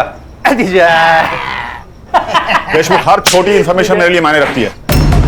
उस दिन तुम सदा को यहाँ पुलिस स्टेशन लाए थे, हमें क्यों नहीं बताया? सदा? निकम, कौन है सदा? एसआईटी चीफ हूँ देशमुख, गणितबाजी मत करना मेरे साथ। दामोदर, इस केस का हर डिटेल साहब को देने का पता नहीं क्या? वो सर, उस दिन दिल्ली से मिनिस्टर साहब आ रहे थे, तो हमने उस सब्जी वाले को उठाया था। बदतमीजी की थी ना उसने। बदतमीजी की थी? अभी कोई हमारे साथ बदतमीजी करेगा तो क्या ऐसे ही छोड़ देने का उसको? और उसको नहीं, बहुत से ठेले वालों को उठाया था। शाम हो गई, छोड़ दे। एंट्री की रजिस्टर में? नहीं। अरे मंदिर से बाहर चोरी होती ना चप्पल, उतनी भी केस की औकात नहीं। मिनिस्टर साहब चले गए, सबको छोड़ दिया। अब बाहर जाके उनके साथ क्या होता है हमको क्या पता। हाँ, मैंने धमकाया था सदा भाव को, पर ये मेरे घर का मामला है। तेरे को क्या करने का है? अबे बेवड़े, बता सदा और मिताली को क्यों मारा? मैडम, मैं काय को मारे? मैं मानता है मेरे को उसका घर चाहिए था, पर वो मेरा भाई था ना मैडम, उसके जाने का मेरे को बहुत दुख है, सच्ची। 5 तारीख को किधर था तू? किधर रहेगा मैडम, इधर ही रहता है। मैं रात को इधर ही सोता है, काम पे जाके फिर वापस इधर ही आता है मैडम। ये देख, जब तक मैं ना कहूँ तब तक शहर छोड़ के जाने का नहीं, समझा? आप ऑफिसर हो, मैं भी म्यूनसिपालिटी में काम करता हूँ, हमको सब पता है। जाओ पहले वारंट लेके आओ, हम डरते नहीं पुलिस से। वारंट चाहिए? हीरो बनेगा? बताओ क्या एसआईटी क्या चीज है? मारो साहब, मारो और मारो इसे। बहुत हरामी चीज है ये पांडे। इसने मारा साहब उन दोनों को। इसे छोड़ना मत साहब। सदा और मिताली को क्यों मारा? सर मैंने नहीं मारा सर, वो हफ्ता देने में नाटक करते थे तो थोड़ा बनती नहीं थी उनके साथ। 200 रुपए के लिए कोई जान लेता क्या? मैं अब ही कसम खाता हूँ सर, मैं नहीं मारा। 5 तारीख को कहाँ था? घर पे ही था, मेरी बीवी को पूछो। सुभाष 5 तारीख को ऑफिस आया था। 5? वो तो पिछले 4-5 दिन से ऑफिस ही आने हैं। आए तो इन्फॉर्म करना, ठीक है? ठीक है सर। सर ये एरिया का हीरो है ना के देशमुख, और उसकी ये टीम हमसे बहुत कुछ छुपा रही है। उन्होंने हमसे कहा था कि शाम 4 बजे बाप बेटी को उन्हें घर छोड़ दिया, लेकिन मैंने मार्केट में सदा के घर के आसपास पूछताछ की तो पता चला शाम से रात तक इन्हें किसी ने नहीं देखा। झूठ का महल बनाया है खान। एक सबूत मिला और केस सॉल्व। ये गंगाराम और पांडे की कॉल डिटेल्स और कॉल लोकेशन निकालो, कुछ तो जरूर पता चलेगा। और सर ये सुभाष भी मिसिंग है। इसका कुछ तो पंगा हुआ था सदा और मिताली के साथ, जान से मारने की धमकी भी दी थी इसने। तो लव अफेयर वाला एंगल है। अच्छा, उसका सेल ट्रैक पर रखो। ये बाप बेटी की 5 तारीख की कॉल डिटेल्स भी निकालो। सीडिया से पता चल जाएगा कि जिस दिन सदा को खेली से उठाया गया था उस दिन मिताली पुलिस स्टेशन गई थी या नहीं, और फिर वो पुलिस स्टेशन से कब निकली, सब पता चल जाएगा। और सर गंगाराम ने कहा कि दारू का अड्डा बंद होने तक वो वही था, लेकिन रात को ना वहाँ पे लोग होते हैं ना कोई सीसीटीवी कैमरा। और ध्यान रखो उस दिन पुलिस स्टेशन में कितने मोबाइल एक्टिव थे, सब।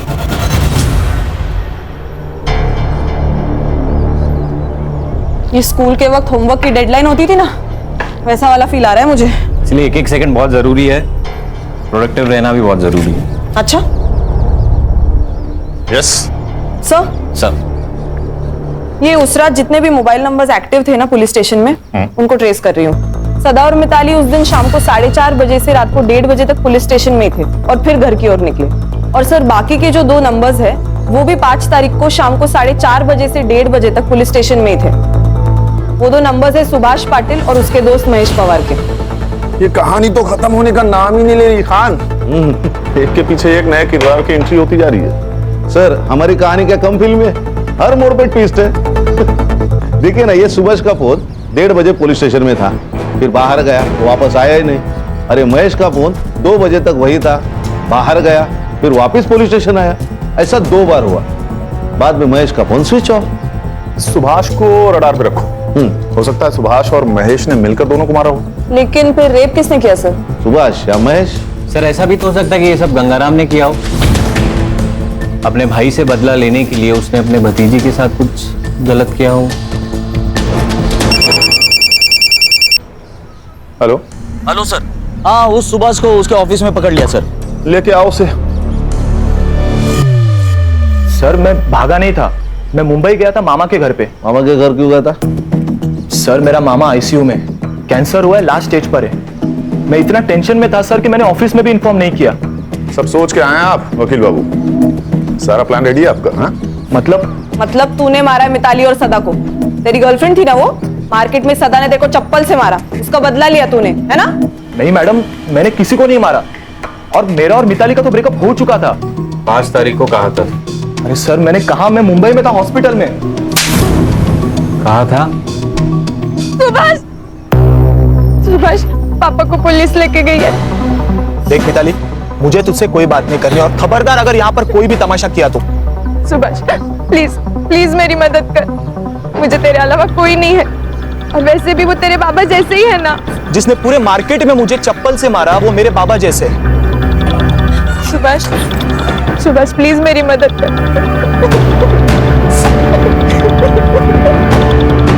सर मैंने मेरे दोस्त महेश को कॉल किया सर, और उसे पुलिस स्टेशन बुलाया। उसकी जान पहचान है, सोचा कुछ फायदा होगा। साहब मुझे एक बार मेरे पापा से मिलने दो, एक बार मिलने दो प्लीज सर। बस इतना कर दीजिए प्लीज सर, मेरी रिक्वेस्ट है सर प्लीज। दामोदर।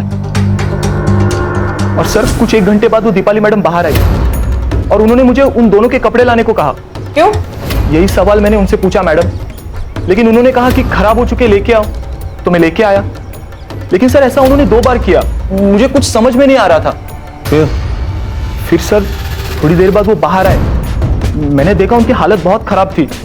फिर देशमुख साहब ने उन्हें कार में घर भेज दिया और सर मैं भी घर चला गया।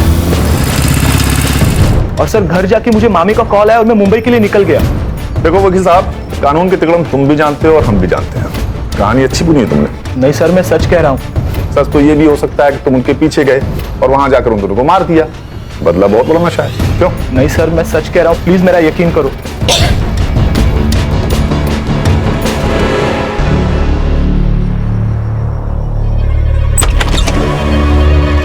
अरे दीपाली जी, आइए अंदर आके बैठे।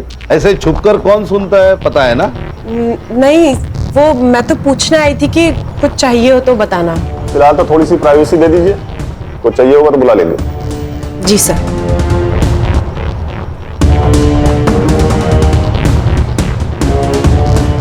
सुभाष, तुम जा सकते हो, लेकिन शहर छोड़ के जाना नहीं। लॉक किया है तुमने ना, प्रोसीजर तो पता ही होगा। Yes sir. चलो हर्षा, एक काम करो सर, पुलिस स्टेशन का सीसीटीवी फुटेज निकालो। वहां से हमें पता चलेगा कि ये लड़का सच कह रहा था या नहीं। क्या डरपोगे रे तुम लोग? तुम लोगों को पुलिस में नहीं स्कूल में होना चाहिए था। लेकिन सर वो सुभाष तक पहुंच गए। तो क्या क्या किया हम लोगों ने? 4 डंडे मारे, थोड़ा सा खून बहाए। अब इसके लिए वो लोग क्या करेंगे? इंक्वायरी करेंगे या इन्वेस्टिगेट कर देंगे, दूसरा क्या होगा? साहब, वो एपीआई हर्षा पुलिस स्टेशन का सीसीटीवी फुटेज मांग रही है।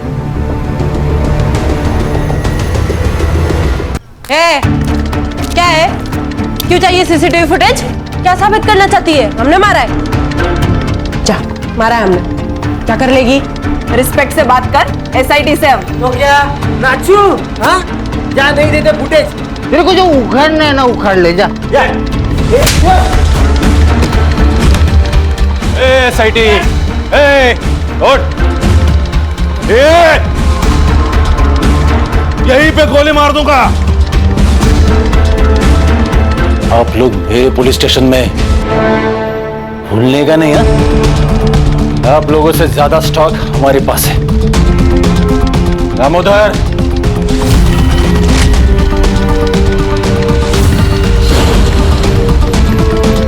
अभी ट्रिगर दबा दूंगा ना, सबका खेल खल्लास हो जाएगा। समझा क्या? देशमुख, क्या चल रहा है ये सब? क्या नीचे?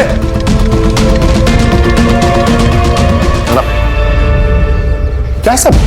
सर सीसीटीवी फुटेज मांगा तो ये दादागिरी कर रहा है। सर लोग दारू पी के आए ड्यूटी पे। देख देशमुख, सीसीटीवी फुटेज दे दे, नहीं तो मजबूरन मुझे आईजी को इन्फॉर्म करना होगा। नहीं, गलती हो गई, गलती हो गया। दामोदर, साहब को सीसीटीवी फुटेज दे दो। बाहर का, अंदर का भी। अंदर का खराब हो गया, रिपोर्ट को दिया है। आउट। सब लोग बाहर जाओ, हमें पुलिस स्टेशन की तलाशी लेनी है। आउट।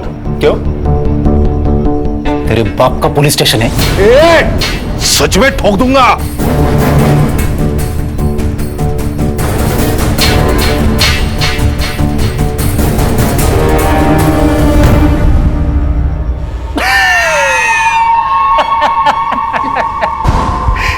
क्या बरला?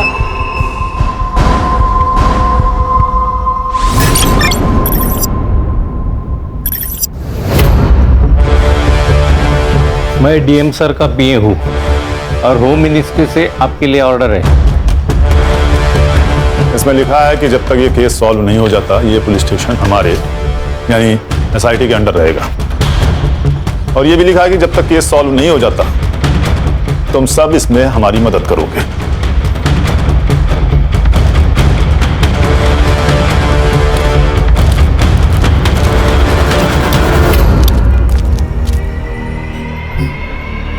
मैंने कहा था ना खान, हर जंग उसी वक्त नहीं जीती जाती।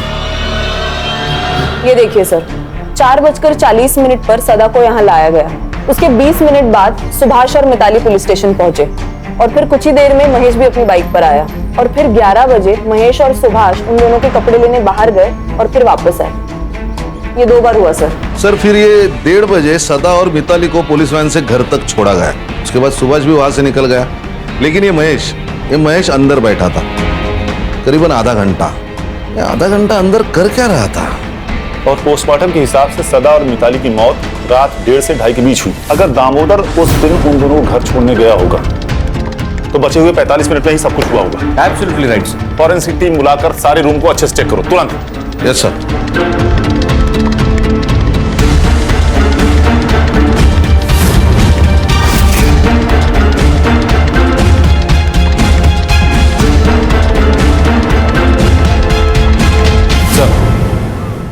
इस पुलिस स्टेशन को एक बैक एंट्रेंस है जहां कोई सीसीटीवी नहीं है। लेकिन सदा और मिताली को तो सामने वाले गेट से लाया गया था, तो इस एंट्रेंस का कोई मतलब नहीं बनता। हर इंफॉर्मेशन बहुत जरूरी होती है और sir I am damn sure इसका कहीं ना कहीं कनेक्शन जरूर है। उस दिन इस पुलिस स्टेशन में कितनी दरिंदगी हुई थी ये तो हमें फॉरेंसिक रिपोर्ट से पता लगना चाहिए, लेकिन एग्जैक्टली क्या हुआ था ये जानने के लिए हमें सुभाष या महेश में से किसी एक को क्रैक करना ही पड़ेगा।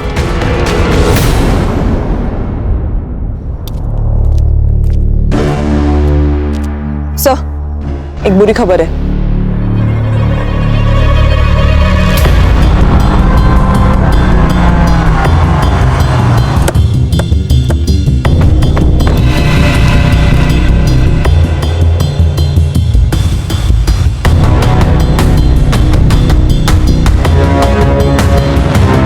सर गला घोट के मारा है, गले पे मार्क्स है और बॉडी पे टायर के निशान, मतलब मर्डर के बाद गाड़ी से कुचला होगा।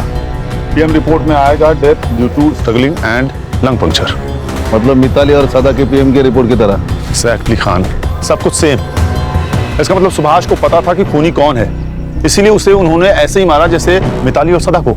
सर ऐसा भी तो हो सकता है कि ये सब प्लान महेश ने किया हो, क्योंकि वही है जो गायब है और उसके गायब होने का कोई लॉजिक नहीं बन रहा। सर एक काम करो, बॉडी को पीएम के लिए भेजो और फॉरेंसिक टीम को बुला के इस एरिया को अच्छे से चेक करो। Okay, thank you sir. Nagpur police ने महेश और उसके फैमिली से पूछताछ की। पहले तो उन्होंने हर बात से इनकार कर दिया, लेकिन जब उन पर दबाव डाला गया तब उन्होंने बताया कि महेश अपने चाचा के पुराने घर तांडली में ही रुका है और डर के मारे उसने फोन भी स्विच ऑफ कर रखा है। सर कोई गोली नहीं चलाएगा, मुझे महेश जिंदा चाहिए।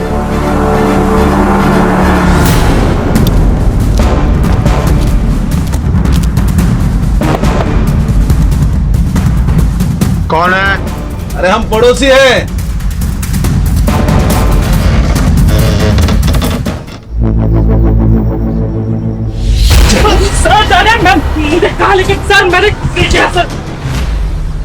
देखो भैया महेश बाबू, नाश्ता तो छोड़ो, हमने शाम की चाय भी नहीं पी है, इसलिए बता दो सच सच। सर मैं कब से वही बता रहा हूँ सर, मैंने नहीं मारा किसी को। ये भाग क्यों रहा था रे?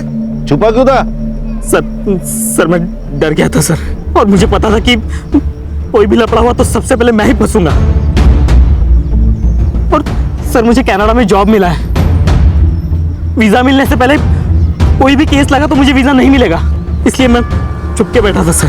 क्या लगा, क्या लफड़ा होगा, क्या पता था तुझे? सदा और मिताली को दामोदर मोहन लेके निकले,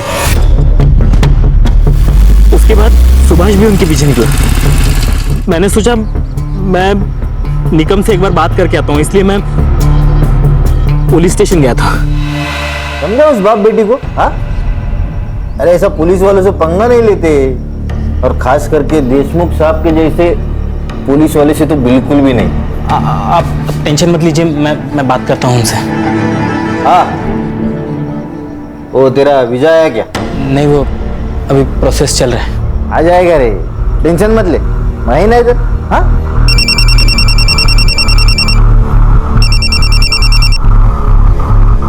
हाँ दामोदर, हो जाए क्या बाप बेटी को? क्या साहब?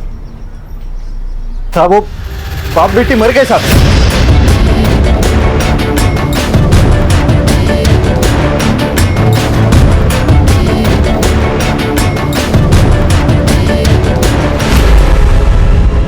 महेश तू निकल, थोड़ा अर्जेंट काम है अपने को, बाद में मिलता हूं तेरे को। सर मैं डर गया था सर, मुझे लगा ये लोग मुझे भी मार देंगे, इसलिए मैं छुप गया था सर। बिठा इसको भाई। सर मैंने कुछ नहीं किया सर। सर सुनिए, हमें पुलिस टीम में से किसी को तोड़ना होगा जिससे सच का पता चले। क्या लगता है खान, कौन हो सकता है? तो दामोदर।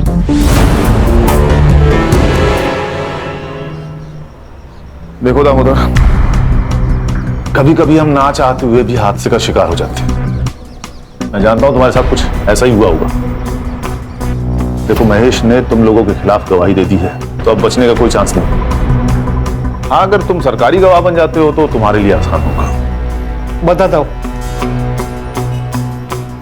उस रात देशमुख सर ने मुझे सदा और मिताली को घर छोड़ने के लिए कहा था। ए उतरो सदा।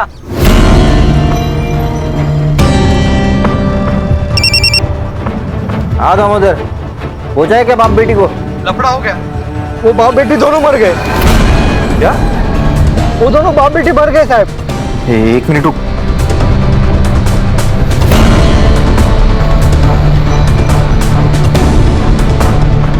दामोदर, इन दोनों को लेके गांव के बाहर पहुंच।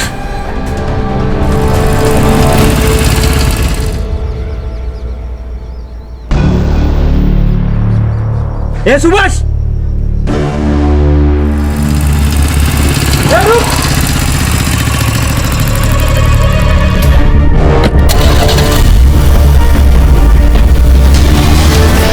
मैंने कुछ नहीं किया साहब, बस एक गलती हो गई। मैं चुप बैठा रहा। एक सच को छुपाने के लिए 100 झूठ बोलने पड़े। ये सुभाष को किसने मारा?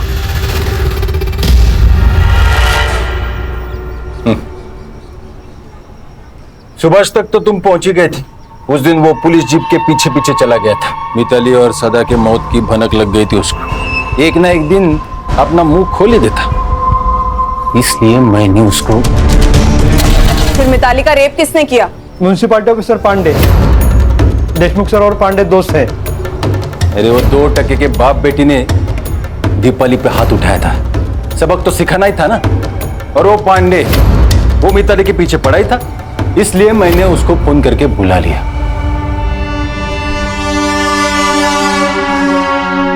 सर, ये दिनकर पांडे पुलिस स्टेशन के पीछे वाले रास्ते से अंदर आए, इसीलिए सीसीटीवी फुटेज में दिखाई नहीं दिया।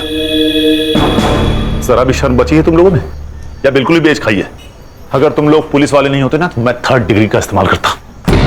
अच्छा, इन लोगों पर ऐसी ऐसी धाराएं लगाओ कि इस जन्म में बाहर ही ना निकल पाए।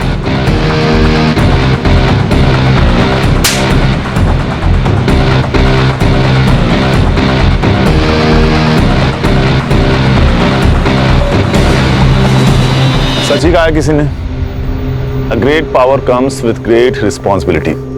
और हमारे यहाँ तो पावर आते ही मनमानी शुरू। ऐसे चंद पुलिस वालों की वजह से पूरी पुलिस फोर्स बदनाम हो रही है सर। खान, एक पुलिस ऑफिसर को पर्सनल और प्रोफेशनल लाइफ दोनों अलग रखनी चाहिए। देशमुख और दीपाली ने सदा के साथ हुए गलती से झगड़े को ईगो पर ले लिया, और ईगो ने तो रावण का सर्वनाश कर दिया। इंसान क्या चीज है?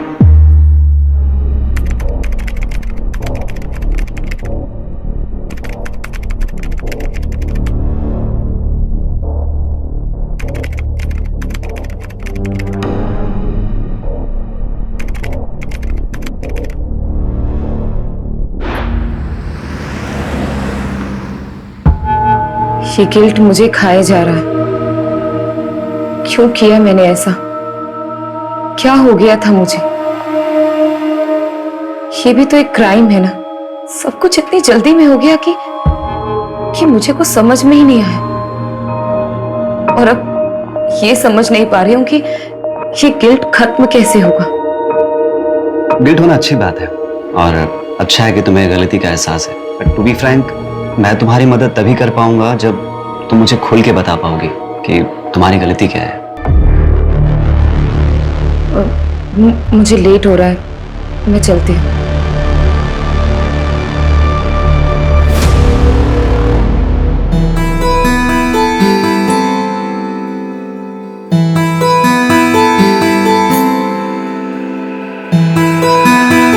सेक्शन में डॉक्टर प्रभा के पास जा रही हूँ। मम्मी की रिपोर्ट्स दिखाने हैं, सेकेंड ओपिनियन ले रही हूँ। अबे तो काजल, मैं चलता हूँ ना साथ में। नहीं नहीं, मैं चली जाऊंगी। आज तुम्हारी छुट्टी है ना, तुम रेस्ट करो। ओके, ठीक है, बाय। अनिल, ये तीनों पोस्टर्स ओके हैं। एक काम करो, इनकी आज ही प्रिंट निकलवाओ, ठीक है? और 20-20 फीट की होर्डिंग्स पूरे पुणे में लगनी चाहिए। अंडरस्टूड? नमस्कार रति मैडम। अरे गावड़े जी, कुछ काम था आपको? नहीं, काम तो नहीं था, योगेश हमारे छोटे भाई की तरह था, तो मैं सोचा कि खुद आकर के आपको प्यार से समझाऊं। तो एक कॉल ही कर लेते ना, इस उम्र में इतनी तकलीफ क्यों दे रहे हैं खुद को? आप अकेली औरत मैडम, कैसे करोगी ये सब? धूप में घूम घूम कर मुरझा जाइएगा। अरे आपके त्वचा देखकर लगता है कि आपको पार्लर जाना चाहिए, स्पा कराना चाहिए। क्या ये सब इलेक्शन और वोट के चक्कर में आप पड़े? आप एक अकेली औरत से डर रहे हैं क्या? अरे डरे नहीं मैडम जी, हम चाहते हैं कि आप हमारे पार्टी ज्वाइन कर लें। पैसे वैसे की कभी कोई कमी नहीं होने दी, बस कभी कभार खुश कर दीजिएगा। दोबारा अगर यहाँ दिखे ना तो पुलिस में कंप्लेंट कर दूंगी तुम्हें। Get out!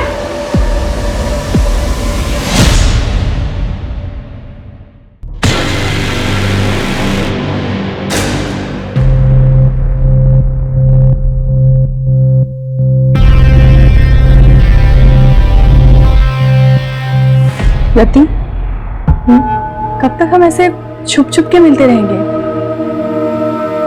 काजल प्लीज मुझे थोड़ा और टाइम दे दो। मैं अब तक उस गिल्ट से बाहर नहीं आ पा रही हूँ। कब तक तुम उस गिल्ट में रहोगी? तुम उस गिल्ट से इसलिए नहीं निकल पा रही हो क्योंकि तुम निकलना नहीं चाहती, और मुझे तो ऐसा लगता है कि तुम मेरे लिए सीरियस नहीं हो। नहीं काजल, ऐसी कोई बात नहीं है। मैं तुमसे बहुत प्यार करती हूँ। I love you so much. I love... तुम डिसाइड कर लो, तुम्हें मैं चाहिए या फिर तुम्हारे ये गिल्ट। तुम्हारे पास 1 हफ्ते का समय है। मैं कानपुर जा रही हूँ, मेरी माँ का ऑपरेशन है। काजल, धारा जल्दी करो, लेट हो रहा है। आ रही हूँ, 1 मिनट आ रही हूँ। ये लीजिए। क्या है, कैसे काम वाली जैसे कपड़े पहनती हो? थोड़ा तो मेंटेन रखा करो अपने आप को। कौन कहेगा डॉक्टर की बीवी, इसीलिए बाहर लेके नहीं जाता कहीं। वो आपको लेट हो रहा था ना, इसलिए ऐसे ही उठ के आपके लिए नाश्ता बहाने तो हजारों हैं तुम्हारे पास। जाओ चाय लेके। माँ मेरे लिए भी नाश्ता दे देना। 10:30 बज गए, अब तेरी आँख खुल रही है। देखो अपने साहबजादे को, बोर्ड के एग्जाम है इसके और नींद पूरी नहीं होती इसकी। पापा बस करो ना। 98% मार्क्स नहीं आए ना तेरे, तब बताऊंगा तुझे। क्या करूंगा 98% लाके? मुझे डॉक्टरी नहीं करनी है, MBBS नहीं करूंगा, आर्ट्स करूंगा। आर्ट्स ऐसे ना फोर्स नहीं कर सकते हो मुझे। मेरी लाइफ पे ना कंट्रोल करना बंद करो। कर सकता हूँ, बाप तू तेरा। कौन देगा तेरे आर्ट्स के पैसे? याद रखना, मेडिकल की पढ़ाई नहीं की ना तो इस घर से 1 पैसा नहीं मिलने वाला तुझे। ये बाप नहीं होता ना, इधर ही लाफा खाता। समीर क्या बोल रहा है?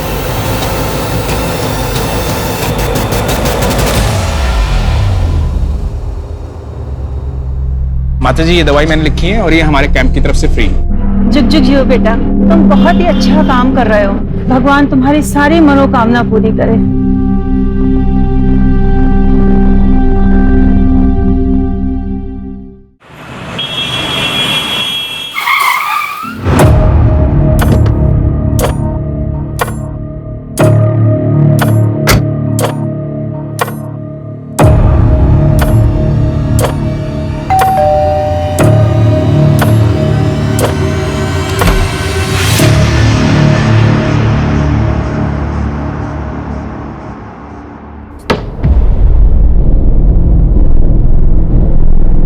आप बैठो, मैं कॉफी लेके आती हूँ।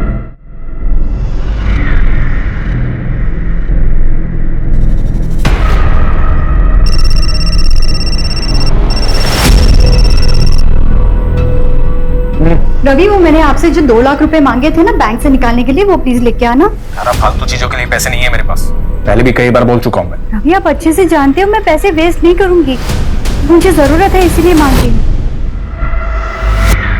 बाद में बात करता हूँ। अभी किसी पेशेंट के आया हूँ, तबीयत ज्यादा खराब है उसकी, आने में लेट हो जाऊंगा।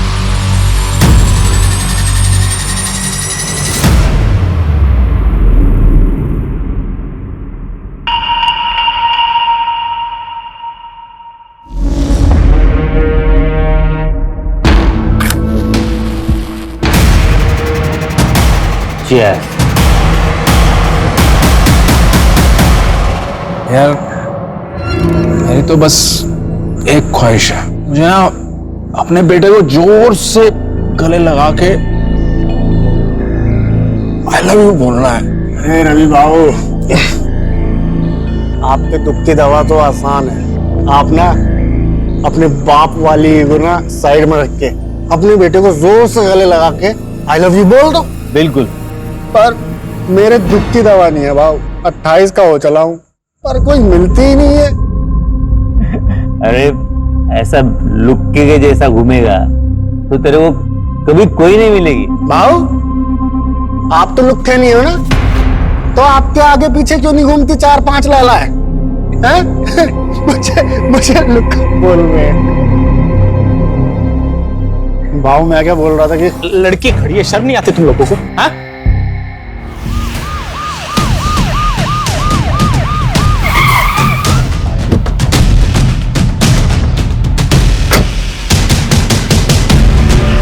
सर बड़ा ही अजीब क्राइम सीन है, देखिए।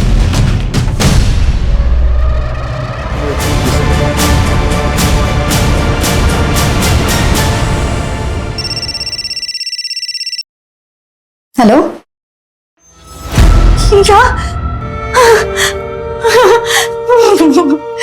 माँ क्या हुआ? समय पापा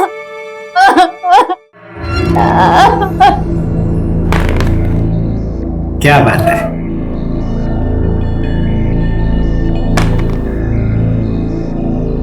पापा आपका 1 आया था, आपने 3 क्यों चलाया? मैंने चीटिंग नहीं किया। आप चीटिंग कर रहे हो। चलो आई देखो ना, पापा चीटिंग कर रहे हैं। क्या टिया, तू भी किसको बता रही है?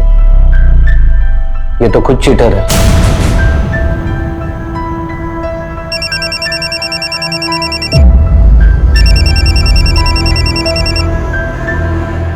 हेलो,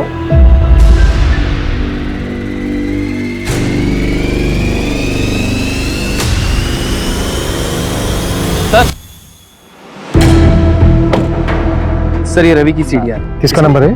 सर जया कामली के नाम पर रजिस्टर्ड है। रेगुलर बातचीत होती थी? हाँ सर, दिन में 2-2 घंटे बात होती थी। सर तो कहीं ये डॉक्टर रवि का अफेयर तो नहीं चल रहा था? पॉसिबल है। पोस्टमार्टम रिपोर्ट आई? सर डिटेल पोस्टमार्टम रिपोर्ट आने में 1 हफ्ता लगेगा। प्राइमरी पोस्टमार्टम में ये आया है कि तीनों की बॉडी में 250 ml से ज्यादा अल्कोहल है। मतलब पूरे चांसेस है कि फुल नशे में हो। उनके पास ऐसा कोई रीजन नहीं था कि वो सुसाइड कर लेते।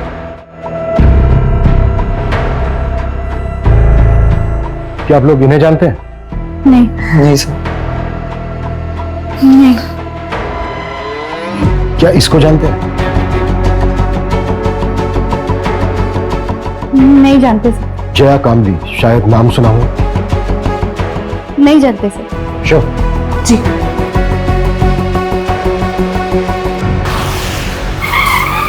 प्रदीप ने लास्ट कॉल जिस नंबर पे किया था वो नंबर आपका है, मिसेज लता तांबे। कैसे जानती थी आप प्रदीप? सर मैं अच्छी तरह जानता हूं उसे। हमारी बेटी को पढ़ाने आता था। पढ़ाता क्या था? 1 नंबर का ठरकी था। अच्छा हुआ मर गया। बिल्कुल सही। टिया आज के लिए इतना काफी है, बाकी कल कर लेंगे। ठीक है सर।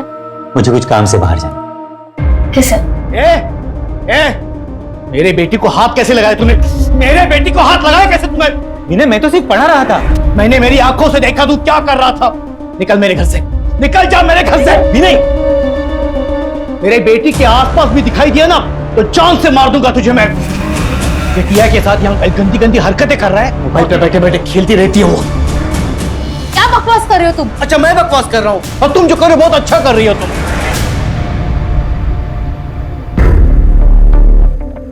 सॉरी सर, वो थोड़े गुस्से वाले हैं। यस।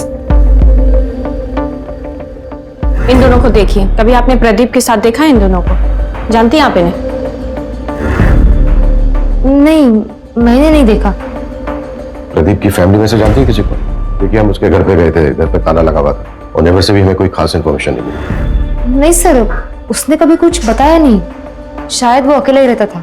अच्छा मिसेस तांबे, क्या आप कोई ऐसा रीजन जानती हैं जिसकी वजह से प्रदीप सुसाइड कर सकता है? नहीं सर, मैं अच्छे से जानती हूँ उसको। प्रदीप सुसाइड कर ही नहीं सकता। अपना वादा याद है ना तुम्हें? भूली तो नहीं? वरना मैं अभी भी पुलिस के पास जा सकती हूँ। नहीं, पुलिस के पास मत जाना। मैं रवि के अंतिम संस्कार में बिजी थी। मैं तुम्हारा काम कर देती हूँ। जल्दी करो, मैं और दिन ज्यादा वेट नहीं कर सकती हूँ। हाँ ठीक है।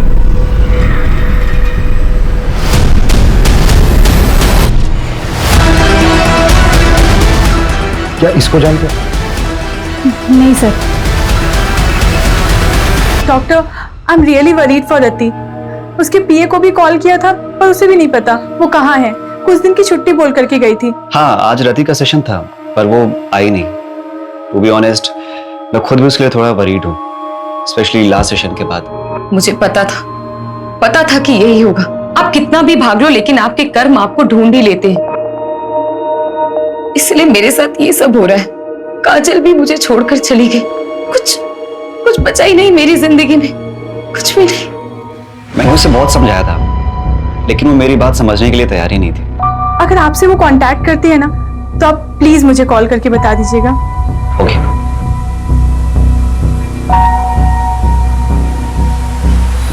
सर, डॉक्टर रवि ने पाषाण में 3 करोड़ का फ्लैट बुक किया। 3 करोड़ का फ्लैट? जी। नॉमिनी कौन है? बेटा नॉमिनी। फ्लैट बीवी के नाम पे बुक किया। हाँ लेकिन सर, गन की बैलिस्टिक रिपोर्ट आ गई, ये देखिए।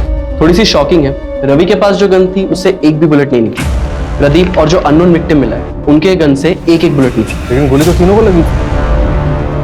तो फिर तीसरी गोली किस गन से चली?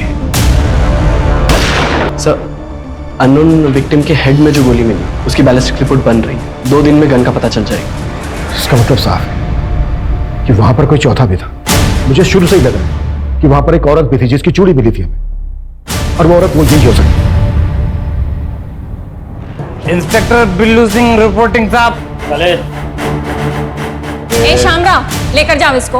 हर हफ्ते का नाटक है, लॉकअप में डालो और शाम तक उसे छोड़ना। कल 1 minute Manju. Shamrao. Yes sir. इसको बाहर लेकर चलो। सुरेश, बैंगलोर सील करो। Okay sir.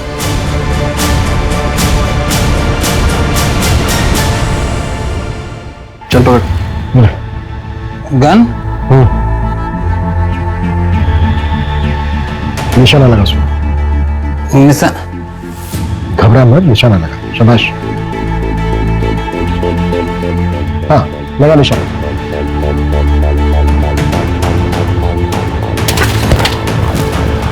इसको तुरंत हॉस्पिटल लेके जाओ और इसका अल्कोहल कंटेंट चेक करो।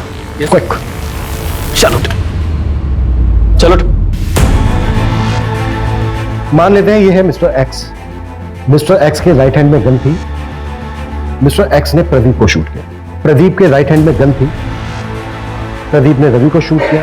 रवि के हाथ में भी गन थी, लेकिन रवि की गन तो चली नहीं। तो फिर मिस्टर एक्स को गोली लगी कैसे? देखो, इन तीनों के ब्लड में 250 ml से ज्यादा अल्कोहल कंटेंट था। बिल्लू भी हैवी ड्रिंक करता है, जैसा कि हमने देखा कि बिल्लू ठीक से खड़ा भी नहीं हो पा रहा। निशाना लगाना तो दूर की बात। सर, तो फिर ये मिस्टर एक्स और प्रदीप का निशाना इतना सटीक कैसे लगा? दोनों में से किसी का भी निशाना नहीं चुका। इसका मतलब ये पूरा क्राइम सीन सेटअप था। एग्जैक्टली, हमें गुमराह करने के लिए। ये कोई मास सुसाइड नहीं बल्कि मास मर्डर था। इसका मतलब साफ है कि यहाँ पे इन तीनों के अलावा भी कोई चौथा था, और ये चौथा है हमारा असली मर्डर। ये ले तेरे पैसे और अपना मुंह बंद रखना। और हाँ, याद है मुझे मेरी डील? शहर छोड़ के चली जाऊंगी मैं। तेरे लिए यही अच्छा होगा। और गलती से भी समीर की कंप्लेंट पुलिस में नहीं करूंगी। बोला ना, नहीं करूंगी।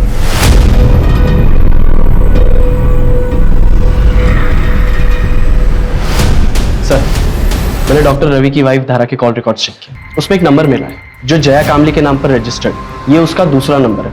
और सर, अजीब बात तो ये है, धारा और जया की बात डॉक्टर रवि के मरने के एक दिन बाद से शुरू हुई। तो कहीं वो चौथी लड़की ये धारा?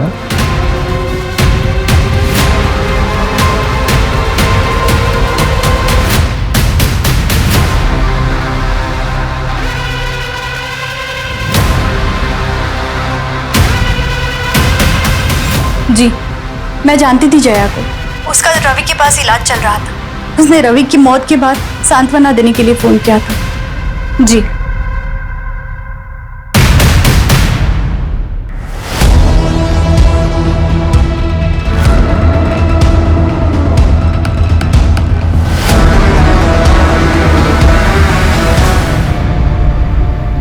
पूरा जया का मूवमेंट ट्रैक हुआ? मर्डर वैन रात को कहाँ थी? सर जया का फोन तो उसके घर पे ही एक्टिव था और कोई ऐसा क्लू नहीं मिला जिससे ये पता चले कि जया क्राइम साइट पे गई। जैसे क्राइम साइट पे जाने वाले सभी रास्तों का सीसीटीवी हम स्कैन कर रहे हैं। और सर हॉस्पिटल स्टाफ से भी बात हुई, उन्होंने बताया कि जया को डायबिटीज और ये डॉक्टर रवि इंसुलिन का शॉट लगाने से घर पे जाता था। व्हाट? डॉक्टर रवि और जया के बीच में अफेयर नहीं था? हेलो, अच्छा नजर रखो उस पर। सर उन तीनों को जिसने गन सप्लाई की थी उस सप्लायर का पता चल गया। गुड्डू ने उस पर नजर रखी है। मूव।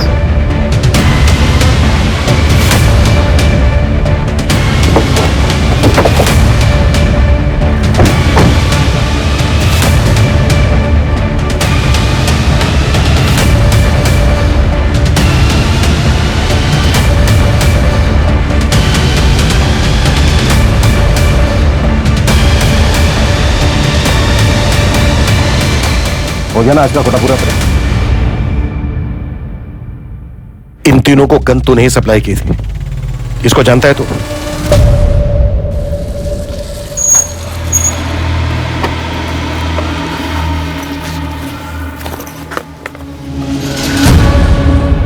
आप लोग करने क्या वाले हो? मतलब बस पूछ रहा था मैं, अपन को क्या?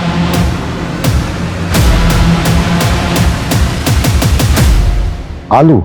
हाँ सर, 3 लोग थे, 4 गन लेके गए और उनके पूरे सीट पे आलू भरे थे। ये तो तीसरा आदमी था, इसका क्या नाम बताया तुमने? अक्षय नाम है उसका, यही कोरेगांव पार्क में ही रहता है। मेरा एक दोस्त है जो उसका पड़ोसी है, तो उसी ने डील कराई थी। इस अक्षय का घर परिवार? घर परिवार तो नहीं पता साहब, लेकिन वो एड्रेस दे सकता हूँ। तो शायद ये मास सुसाइड ही था। शायद हाँ। गन इन तीनों ने खुद खरीदी। सवाल यह है कि चौथी गन किसके लिए खरीदी गई? तो शायद वो गन किलर के पास। और फिर ये चौथा शख्स बैकआउट कर गया होगा। शायद ये भी हो सकता है कि शुरू से इसका प्लान था। अब सवाल यह है कि ये चौथा शख्स कौन है और उस चौथे शख्स का इन तीनों के साथ क्या कनेक्शन? सबसे पहले हम इस कनेक्शन को ढूंढना। और सर वो आलू जो शाहिद ने बताया था, इतने सारे आलू सर, समझ में नहीं आ रहा है। मैं तो बेहोश था हॉस्पिटल में, कल ही डिस्चार्ज हुआ हूं। मुझे तो पता ही नहीं था कि अक्षय इस दुनिया में नहीं। इस महीने मेरा ऑपरेशन है, 10,000 कम पड़ रहे थे, वो इसी जुगाड़ में लगा था। उसने जिंदगी में अपने लिए कुछ नहीं किया, मेरे पीछे ही परेशान रहता था। वो कभी आत्महत्या नहीं किया। देखिए चंदन जी, ये तो हम नहीं कह सकते, पर क्या आपकी जानकारी में कोई ऐसा है जो अक्षय को जान से मार सकता है? कोई ऐसा क्यों करेगा? सीधा साधा था मेरा बेटा, न नशा, न लड़की, न कोई और ऐशे, सिर्फ मेहनत करना जानता था। चंदन जी, ये 2 लोग हैं जिनकी बॉडी हमें आपके बेटे अक्षय की बॉडी के साथ मिली थी। आप जानते हैं इन्हें? नहीं, मैंने इनको नहीं कभी देखा। ठीक है चंदन जी, अभी आप अपने घर जा सकते हैं। मंजू, गायकवाड़ को बोलो कि उनको इनके घर तक छोड़ दें।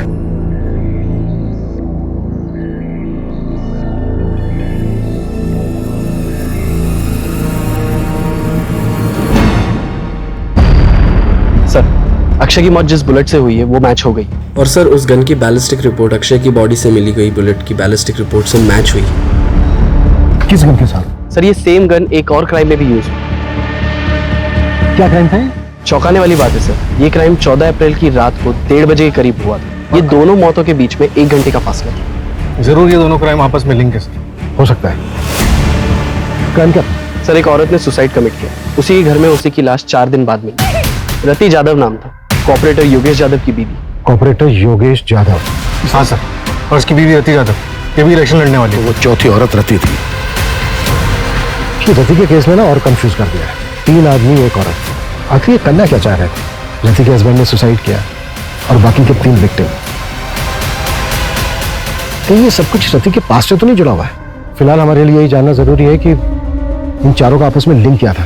क्या ये चारों एक दूसरे को जानते थे? सर अफेयर का भी एंगल हो सकता है। पॉसिबल है, पर सवाल वही है कि किसके साथ? हो सकता है एक के साथ, हो सकता है तीनों के साथ, और यही झगड़ा जलन इन मर्डर्स की वजह बनी। पॉसिबल है। अच्छा, रति यादव की बॉडी किसको मिली थी? सर रति यादव के साइकियाट्रिस्ट डॉक्टर नीरव।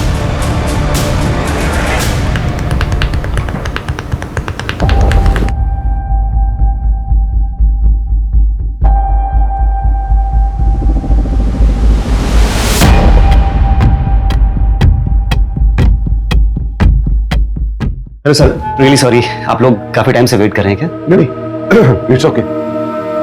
एक्चुअली हमें आपसे रति जाधव के बारे में बात करनी थी। आप रति के डॉक्टर थे ना? जी। दरअसल हमें ये जानना था कि क्या रति किसी बात को लेकर परेशान थी? जी, एक्चुअली रति गिल्ट में थी। ये समझ नहीं पा रही हूँ कि ये गिल्ट खत्म कैसे होगा। गिल्ट? किस बात का गिल्ट था रति को? कुछ साल पहले उसके हस्बैंड योगेश की डेथ हो गई थी और रति उसके लिए खुद को जिम्मेदार मानते थे। रति आई एम होम। ये तुम दोनों? ये सब क्या हो रहा था? योगेश, योगेश मेरी बात सुनो। क्या बात सुनो तुम्हें शर्म नहीं है? मेरा नाम, मेरी इज्जत सब मिट्टी में मिल जाएगा। इलेक्शन कैंपेन स्टार्ट होने वाला है। तुम टेंशन मत लो, मैं और काजल कहीं दूर चले जाएंगे। मुझे छोड़कर सबको पता चल जाएगा। मेरा नाम, मेरा करियर, मेरी इज्जत सब बर्बाद हो जाएगा। योगेश, योगेश,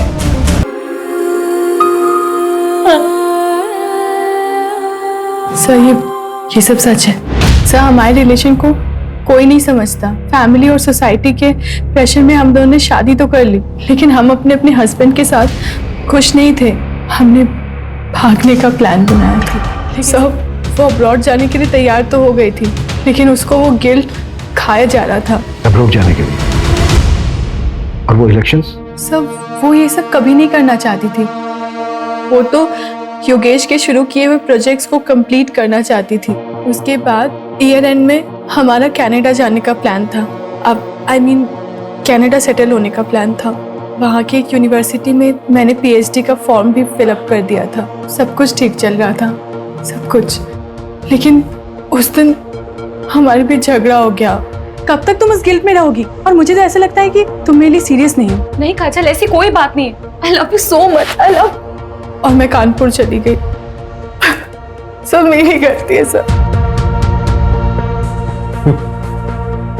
ठीक है।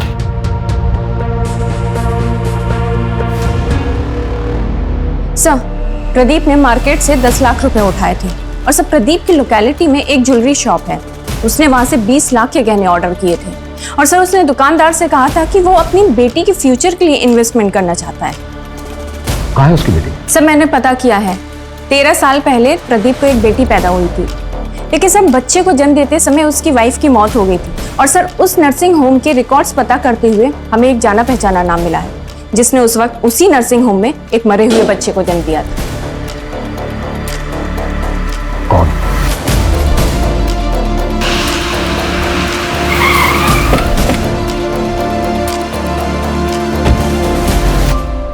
क्या मेरी बेटी टिया मेरी बेटी नहीं है, उस प्रदीप की बेटी है? ये बात तुम्हें पता नहीं थी? नहीं सर, इन्हें नहीं पता। वो मेरी प्रीमेच्योर डिलीवरी हुई थी, उस वक्त ये शहर से बाहर थे, इन्हें कुछ भी नहीं पता। सब कुछ अचानक हुआ सर, और मैंने भी इनसे बात छुपा ली, वरना प्रदीप की तरह ये भी मरे हुए बच्चे की बात सुन के टूट जाते। विनय। हाँ? 14 अप्रैल की रात को 8 से 12 के बीच में कहाँ थे तुम? विनय सर यही घर पे ही थे, मेरे और टिया के साथ।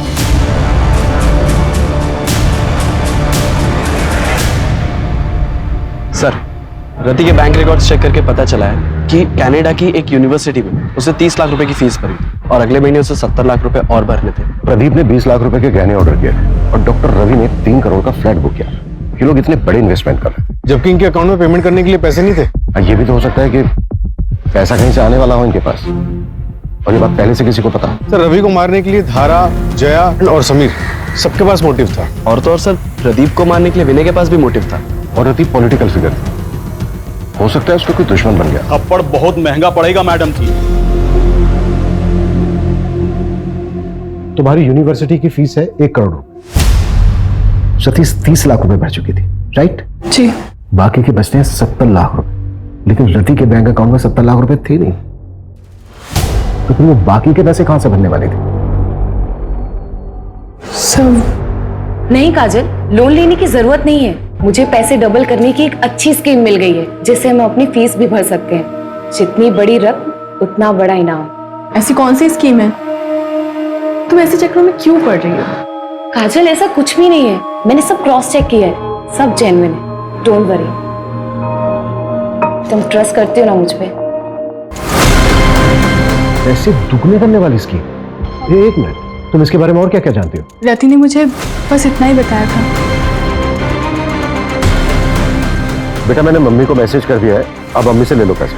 ओके ओके बेटा। सर मैंने पता किया, मर्डर से एक हफ्ते पहले रवि ने 1 करोड़ रुपए का लोन लिया था मार्केट से, और उसी तरह प्रदीप ने 50 लाख, रति ने 50 लाख और अक्षय ने अपने दोस्त से 5,000 रुपए उधार लिए थे। और ये पैसा हमें किसी के भी घर से या फिर किसी की भी डेड बॉडी के पास से नहीं मिला। तो इसका मतलब सर वो, इसका मतलब साफ है, हम चौथे आदमी को ढूंढ रहे थे, लेकिन बाजी किसी 5वें आदमी ने मारी, और इस खेल का मास्टरमाइंड वो 5वां ही आदमी है। हाँ मंजू। सर आपने मुझे जैसा बोला था एक बार क्राइम सीन चेक करने के लिए, आप क्राइम साइट पे फौरन आ जाइए, हमें यहाँ कुछ मिला है।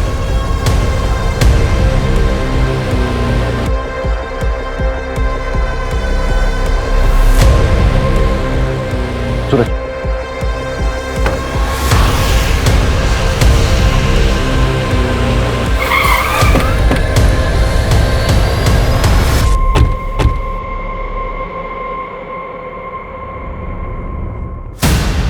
सर ये देखिए क्या मिला।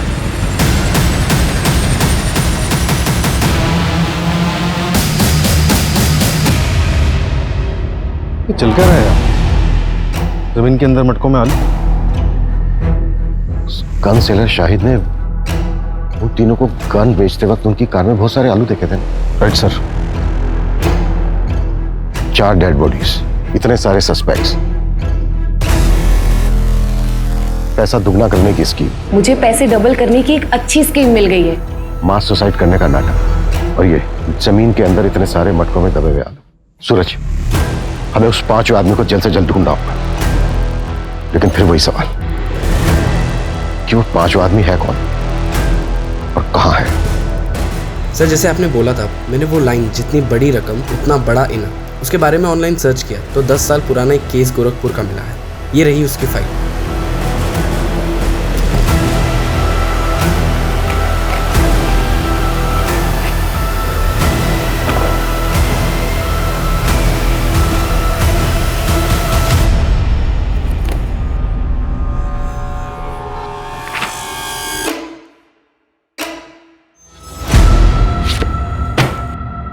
दस साल पहले देव श्रीवास्तव ने पोंजी स्कीम बनाई थी और सबको लूट-लाट कर भाग गया था। ये केस सीरियस तब हुआ जब 2 भाइयों ने सुसाइड कर लिया था। पुलिस ने खूब पूछताछ की थी देव श्रीवास्तव से, लेकिन उसके खिलाफ कोई सबूत नहीं मिला। फिर भी मैं गोरखपुर पुलिस से कांटेक्ट करता हूँ, पता करता हूँ कि देव श्रीवास्तव आजकल है कहाँ, है भी या नहीं। क्विक। सर, देव श्रीवास्तव 4 साल पहले मर चुका।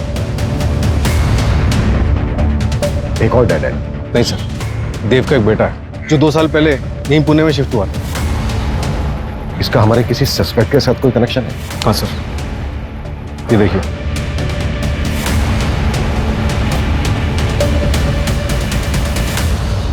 मेरे पास पैसे डबल करने की स्कीम है। ऐसा होता है क्या? आदमी भरोसे गए? हाँ, मैं उसे अच्छे से जानती हूँ, लेकिन एक आदमी और चाहिए विधि के लिए। वो तो मैं ले आऊंगा। अरे पर पैसे लेके भाग गया तो? अरे नहीं यार, रति ने मुझे बोला है पहले वो डेमो देगा। क्या डेमो के लिए पैसे देने होंगे? अरे नहीं नहीं, डेमो के लिए पैसे नहीं, कुछ और लगेगा।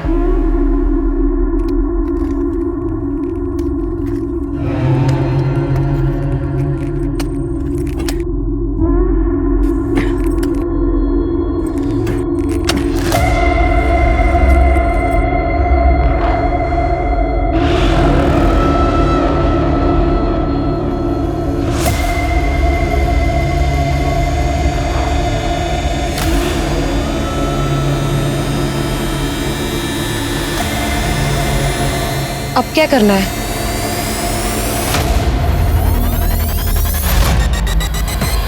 तुम चारों का कार्य समाप्त हुआ और मेरा कार्य आरंभ। इसके लिए तो तुम्हारे पास एक ही रास्ता है, तुम तुम्हारी पार्टनर काजल के साथ अब्रॉड चली जाओ। लेकिन डॉक्टर, मेरे पास इतने पैसे नहीं हैं। इसके लिए मेरे पास एक रास्ता है, सीक्रेट है, मैं पैसे डबल कर सकता हूँ। क्या? कैसे? एक तरीका है, अब साइंटिफिक नहीं है, और इस विधि को पूरा करने के लिए तुम्हें 4 लोगों को इकट्ठा करना होगा जो कि पैसा डबल करने की चाह रखते हो। लेकिन डॉक्टर, ये सब होगा कैसे? पहले तुम 4 लोगों को आइडेंटिफाई कर लो, उसके बाद मैं तुम्हें डेमो भी दे दूंगा। उसके बाद अगर तुम चारों को मुझ पे भरोसा होता है तब पैसे लेकर आना।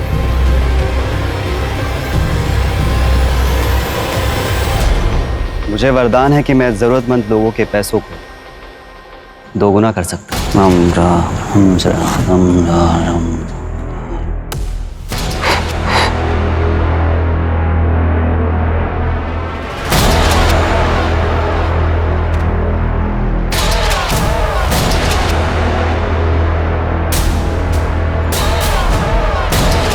यहाँ आओ, यहाँ खोदो।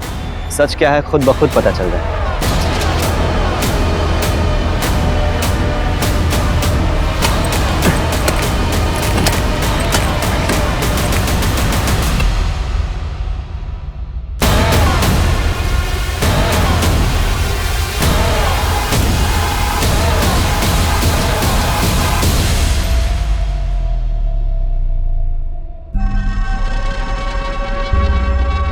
बाबा आपने तो चमत्कार कर दिया, हम पैसे भी लाए, उन्हें भी आज दोगुना कर दो।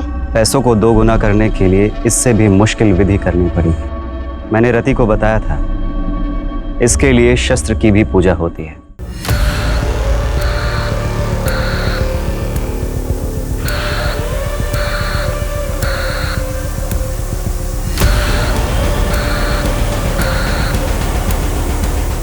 अब मुझे इस कार्य को पूरा करने के लिए समय लगे और एकांत भी। उसके पहले आप लोग आपके मोबाइल फोन्स स्विच ऑफ करके इस बैग में डाल दीजिए। अब आप लोग शुभ घड़ी की प्रतीक्षा कीजिए।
सूरज, पूरे शहर में मुझे नाकाबंदी चाहिए। हर जगह पर नीरव की फोटो खिंचवाओ, खास करके शहर के बॉर्डर।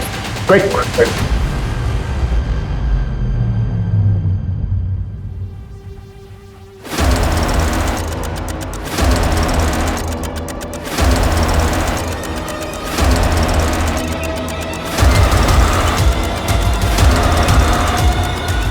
आप लिसन, तुम रूम में जाके शैंपेन निकालो। ओके। मैं बस 2 मिनट में आया। मैं बस 2 मिनट में आया। 2 मिनट नहीं बेटा, तेरे को बहुत लंबा समय लगने वाला है। अब लेके चला इसको। अरे सर मेरी बात। सर मार लेना, जी भर के मार लेना, लेकिन पहले ये तो बताओ कि मुझे ढूंढा कैसे? मैरीगोल्ड, यही पोस्ट कार्ड था ना तेरे केबिन की वॉल पर। पहले हमें लगा कि ये कोई होटल है। पिछले 6 महीने में कम से कम 60-70 होटल गए होंगे, पर तू कहीं नहीं मिला। फिर मैं पता चला, ओ नहीं, ये कोई होटल वोटल नहीं है, बल्कि ये तो मुंबई का एक्सक्लूसिव मेंस सीक्रेट क्लब है। एक पोस्ट कार्ड से क्लब तक पहुंच गए। तुझे क्या लगा तू ही जीनियस है? तेरे जैसे फ्रॉस्टर्स अपनी झूठी शान में पैसा उड़ाने के लिए क्राइम करते हैं। फ्रॉड नहीं, जीनियस हूं मैं। अपने इशारे पे लोगों को नचाता हूं, और वो चारों तो अपने लालच की वजह से मारे गए। मेरा उसमें कोई रोल नहीं है। वो चारों लालची, और तू निर्मोही जिसे कोई मोह नहीं। अरे तूने तो उस अक्षय तक को नहीं छोड़ा। वो बेचारा 5000 रुपए डबल करना चाहता था, पता है क्यों? ताकि वो अपने बीमार बाप का ऑपरेशन करा सके। आत्मी लक्ष्मी को कौन जाने देना चाहता है? मैंने तो बस एक शतरंज की खेल की तरह जाल बिछाया, जो फंसा हो गया। बेटा अब हम तुझे भी नहीं जाने देंगे। अब अपनी पूरी जिंदगी जेल में खेलना था। बराबर। ये बता तू आलवों को डबल कैसे करता था? वो तो मैं पहले से गाड़ के रखता था, पर लालचियों को मेरी ये मामूली सी ट्रिक भी समझ में नहीं आई।